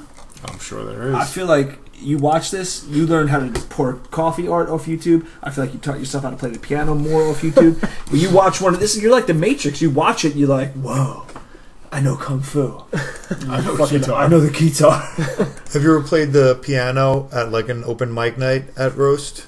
No, I played Because at, they don't have a piano. Is that You kind the of have to reason? bring your own piano, but Gotcha. I played We could probably make that happen. No, we could just bring a guitar. Yarborough is bring a pretty key- yeah, big. it's more portable. We'll bring the guitar. You can carry it. You know, It's not quite as epic as fucking carrying a piano. That's a real big commitment. I played at Cafe Portofino in Northport. They have their own little upright piano. Oh, nice. You can kind of just go in and jam out if you Cool, want. That's cool. pretty cool. Yeah. Look at this guy playing the guitar. So we got Can we listen to him? we got a video up of a dorky guy He playing looks Michael like Jackson. he looks like Kip from Napoleon Dynamite. 1972 headset, Yeah. headphones going on there. He's got They're a lot of- square. They're actually not even round. They're square. I'm not getting any sound though. Do we not have speakers hooked up to this thing? No. Ah, What a letdown. Visuals are very stimulating though. Hmm. I'm into the background with the polka dots and Wow. how it matches the keys on the whatever that piano guitar. this guy's Guitar. you can It's tell as big as him. this guy's guitar. got the button on the very top of his button down shirt buttoned up like he's very. Yeah, I don't Like even he have should that. have a I don't even bolo have tie, that but with he my doesn't. bolo tie. Yeah. So He's real proper. This guy He can't. may also be wearing green pants. He can't wear a bolo tie. He's got the serial killer haircut, which is a little bit unnerving. Serial killer look. Yeah. And a thumb ring. Thumb rings have always made me uncomfortable when guys wear thumb rings. Like not if you have a thumb ring on and then like bracelets and you have like a whole bunch of jewelry, but if you're a guy that's not wearing any jewelry and you just have a thumb ring, I don't know what's going on. What's going on in your head? I don't know. Where are you from? I don't know. That is just so bizarre. You know, like you watch a video and you kind of get like stuck in a YouTube vortex. Mm-hmm. Oh yeah. This is one that would get me. Yeah. Down the rabbit hole. Oh By the way, guys, there's 4 more minutes of this video left. Just turn it off before we all get started. I don't know. No, nobody wants to hear us We talk can't about hear this it, anymore. so yeah, you should learn how to play that. Like guitar. That might make you the most interesting man in the world. There's a bear playing a guitar. In between your programs, if you get like a break where they give you a week off around Christmas, I know that their program's pretty intense, right? Stony Brook. Yeah, it's pretty intense. Like it's almost every day. Yeah. So it's I have a couple of friends that went through Stony Brook's program a number of years ago. What's funny is they all work in the dermatology. I have a number of friends that work in the dermatology field. But they're all went to big. Stony They're all Brook. really huge. And medicine on Long Island is huge. Mm-hmm. A lot of people I know are like nurses, Mm-hmm. right? So I don't know, a growing market, I guess, for the East Coast. Well, there's a lot of real old people that are only getting older. The baby boomers are all in their 60s, 70s, and 80s. So Yeah. it's going to be a busy field for the next 30 years. Yeah, a lot of people I know, like they, like rather than go to school out there, like we learned a trade. Now we're like killing it, and like they're doing like cool things. And I'm like, wow, why can't I want that. Yeah, why can't I do something like that? Like if you put your hands to the plow, it's gonna move, right? So It is. Well, things that like that's that like generation shift. I feel like my generation I'm in my early 30s now. We were the last generation to sort of grow up with the idea that the business plan was you get out of high school, you go to college for 2-year school or 4-year school, then you get your job doing whatever it was you went to school for, you buy a house, get married and have kids. But for like my whole generation, we got out of college and there weren't really many jobs.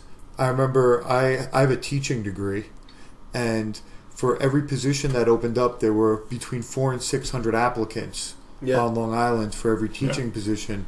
And I just I just started going to grad school right away, and I got my master's degree in a different field, just in case. wow. My wife, it took her 4 years, I think, before she got a full-time position, 4 years of subbing in one district and coaching cheerleading in another. And I feel like that sort of trickled down and delineated to now you have people that are in their late teens, early 20s that realize, like, I have to pick what I want to do based upon the availability of whether or not there'll be a job for me when I get done. Yeah. Yes, a lot of fields become really oversaturated. Super oversaturated. Easily. Especially fields like teaching or fields where people there seems like a very good quality of life. Like if you want to be a police officer, there's some absurd number, like 20 or 30,000 people take the Suffolk County police exam. Oh, easy. Super competitive. Every It's about who you time. know too, right? Same thing with certain unions, man. Like No, you gotta not wait. anymore. Wow, man, So a lot It's of civil unions, service. They don't give a shit who you know. that's good. a lot of unions are like that too. They only like release applications like Yeah, twice a year, and you gotta like camp out for them. Like and you have to know someone. Skanga, you know about this, right? One of our other hosts just showed up here. He could Pull the chair. he could give us a little insight chair into in the this. fucking house. Yeah. Oh, sorry, I'll Most best chair, but the most underutilized chair.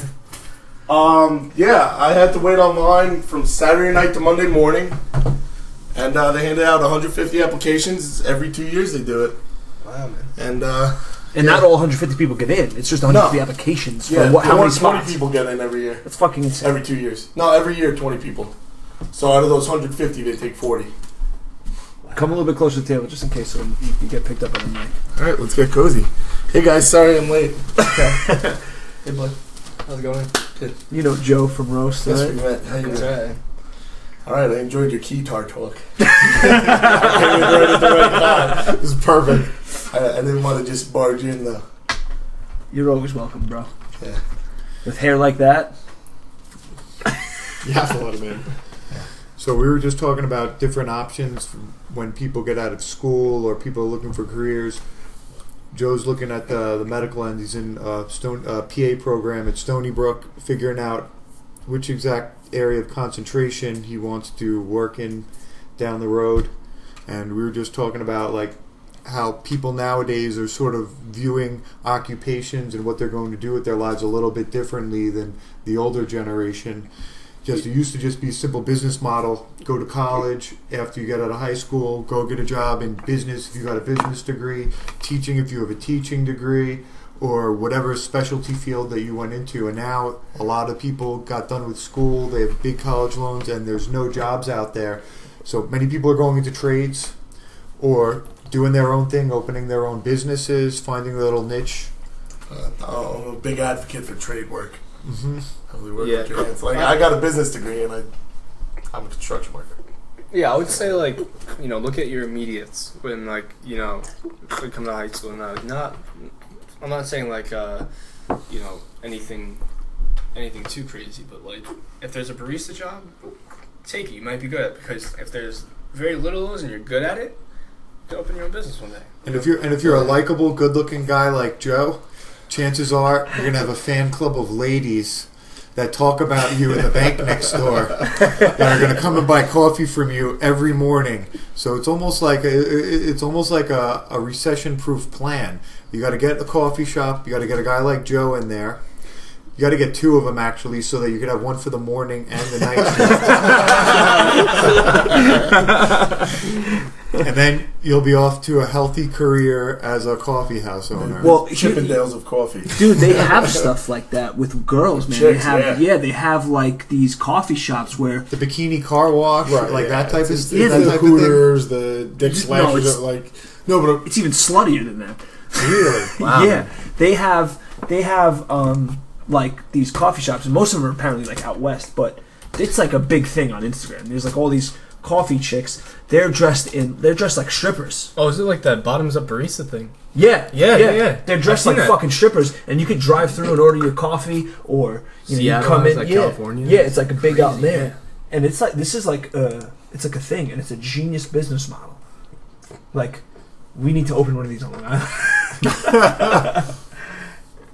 But I mean, this video would probably be helpful if we could hear it. Shut the fuck up. You guys like rearranged this whole room.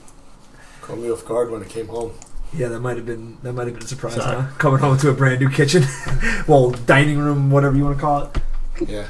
So we're looking at there's a thing called Cowgirls Espresso, and these are all look at these chicks. They're dressed like fucking strippers, and they're smoke shows. I know websites for some shady places that look a lot like this. I see girls in cowboy hats and bikinis and. Well, guys like you, I'd be go to shops like this. I'd be there every morning. Yeah, I'd drink as much coffee as you do if that was you. You would be mad at me stopping to get coffee before the movies, then, would you? I don't. Whoa, guys. Actually, when you said the guy from Rose was coming, I felt like I'm gonna confront the heroin dealer my friend got addicted from. Wait, we just talked about that. Because you're addicted to coffee. Like, what'd you do to my friend? We just kind of talked about that. Eric was like saying like how he's, you know, the peddler in the town for the legal drugs. The zombies line up out front. They sleep in their cars if he's not open in time. Oh my god. Alright, so Yarbrough is incapacitated, but he just stumbled on a Urban Dictionary for coffee slut. If you guys aren't familiar with the Urban Dictionary, it's a dictionary where you can come up with your own terms or phrases and then write your own definitions for them. I have several of my own. But right now we're going to read you the user's definition of a coffee slut. The top definitions. Oh, the top definition. Oh, so multiple people have used this term coffee slut, but the top definition makes zero coffee slut. It makes zero fucking sense. Wow, man, that's pretty out there. Yeah, the top Urban Dictionary definition for coffee slut is a professor who purposely spills coffee on her cleavage for probably attention from the class, which gives the people the idea that she most likely stripped her way through college and is a slut. What? Somebody definitely. What This is school she definitely. teach This at? is definitely. This is definitely based upon a real person, and somebody is angry at them, so they've vindictively put this up there to describe them. man. Eric, I know you've only had one cup of coffee in your whole life, but coffee's usually served hot. Yeah. So I don't know who's pouring coffee on their chest. These third-degree burns, are they This makes sexy? no sense. No, Somebody it's that not. wants attention, and people will do that. People will do crazy things for attention, Dave, and then other girls will be real mad at them and jealous, and they'll write these definitions. Wait, what fantasy is fucking going? The other girl gets so hot and bothered, she comes up and slaps her and sprays her with whipped cream. Like, what the fuck is going on here? So definition number 2. This makes a little bit more sense, although Wow, yeah, that's the second one. yeah, That's out there. she doesn't buy coffee to drink it. She buys it to be a coffee slut.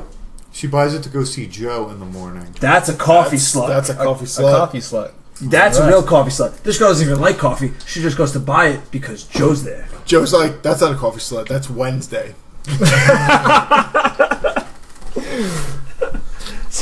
So definition number 3. Oh my god, that coffee slut professor of mine spilled coffee on herself, and now my midterm paper has boob stains on it. That goes back to the number 1 definition, though. Maybe this really is a thing. That a looks like coffee it's slut. number one. It does. Yeah, well, and then the last one, stop spilling coffee on yourself, you coffee slut. So apparently definitely coffee slut is really a fucking thing where... I want to go to some this slut- school. Where is this school where the coffee slut is teaching Look, classes? look, click on the person. B. Carrot is the person Highlighted up top is that also made the top that definition wrote the for it. definition. They might have a profile. Click on them. D-Rock, you don't want to go to this school because they serve lukewarm coffee. Joe can't attend either. He would never have If that you look, they happen. only wrote one definition, so we're not going to be able to narrow But you it could buy down the to mug, see where though. they're from.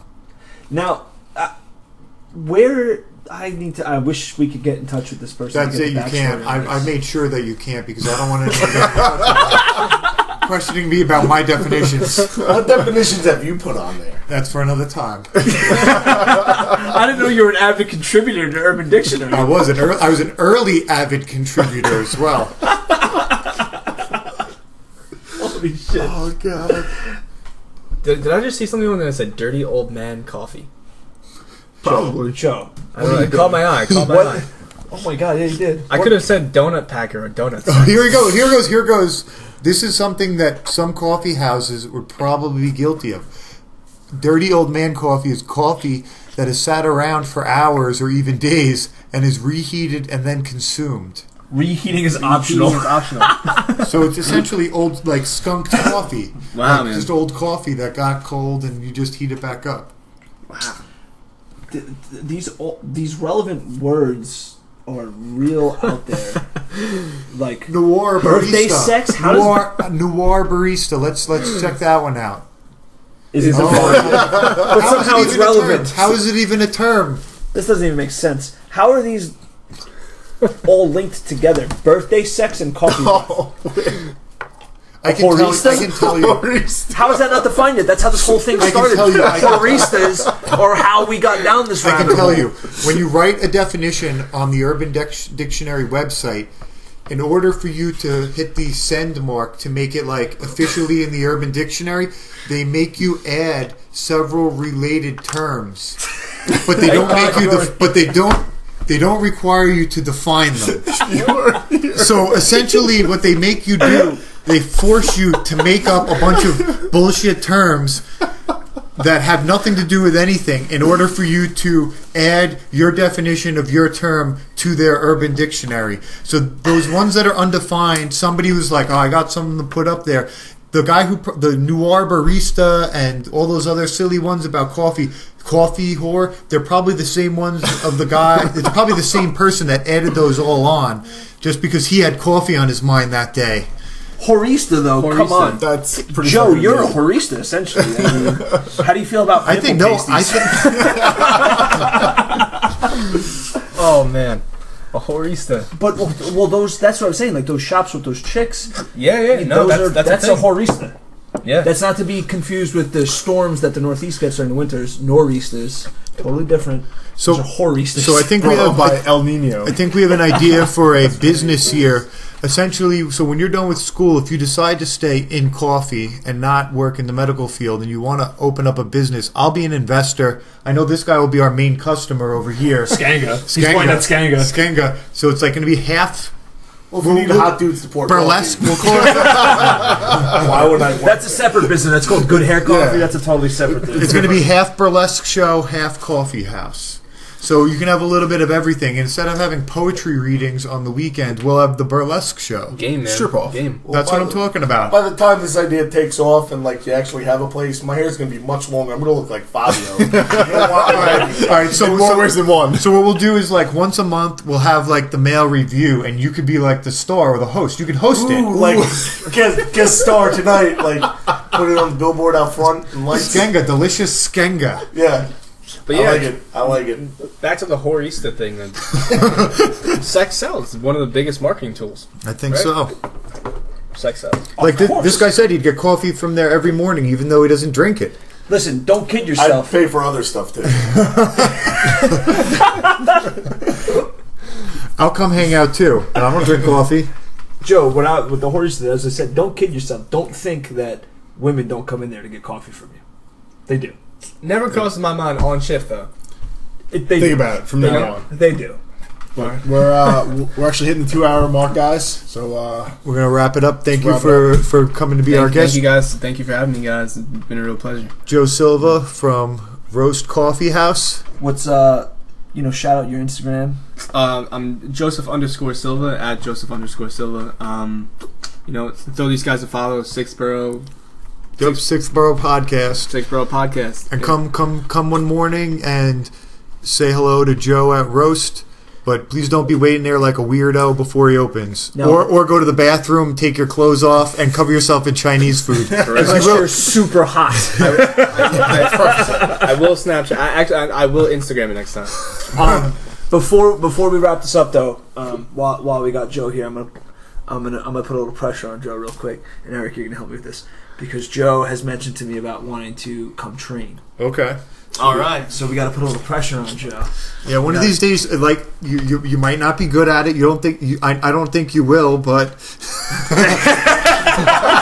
I was gonna say he was going Wow, what a salesman! He's like, what a salesman! wow, where's Well, the no. the See, bus? you missed out because every hobby Joe has, he's like, I never thought I'd be good at it. Not even everything Joe's great at. Yeah. he started off with I didn't think I'd be Yeah. good at it, but Yeah. then voila. So I think you should come down and train. It's awesome. It's great exercise. It improves your life, and it gets you ready for the difficult struggles that you might encounter over the course of your existence. Yeah, should another homeless guy, get aggressive in the roast bathroom, and you'll know how to handle it without throwing hot coffee on him. You don't have to fucking subdue him with hot coffee. Make him a coffee slut. Spill it all over him. And Snapchat it. Yeah. What would you define that if you are pouring the coffee on the boobs? Coffee sluts. You're the coffee You- slut.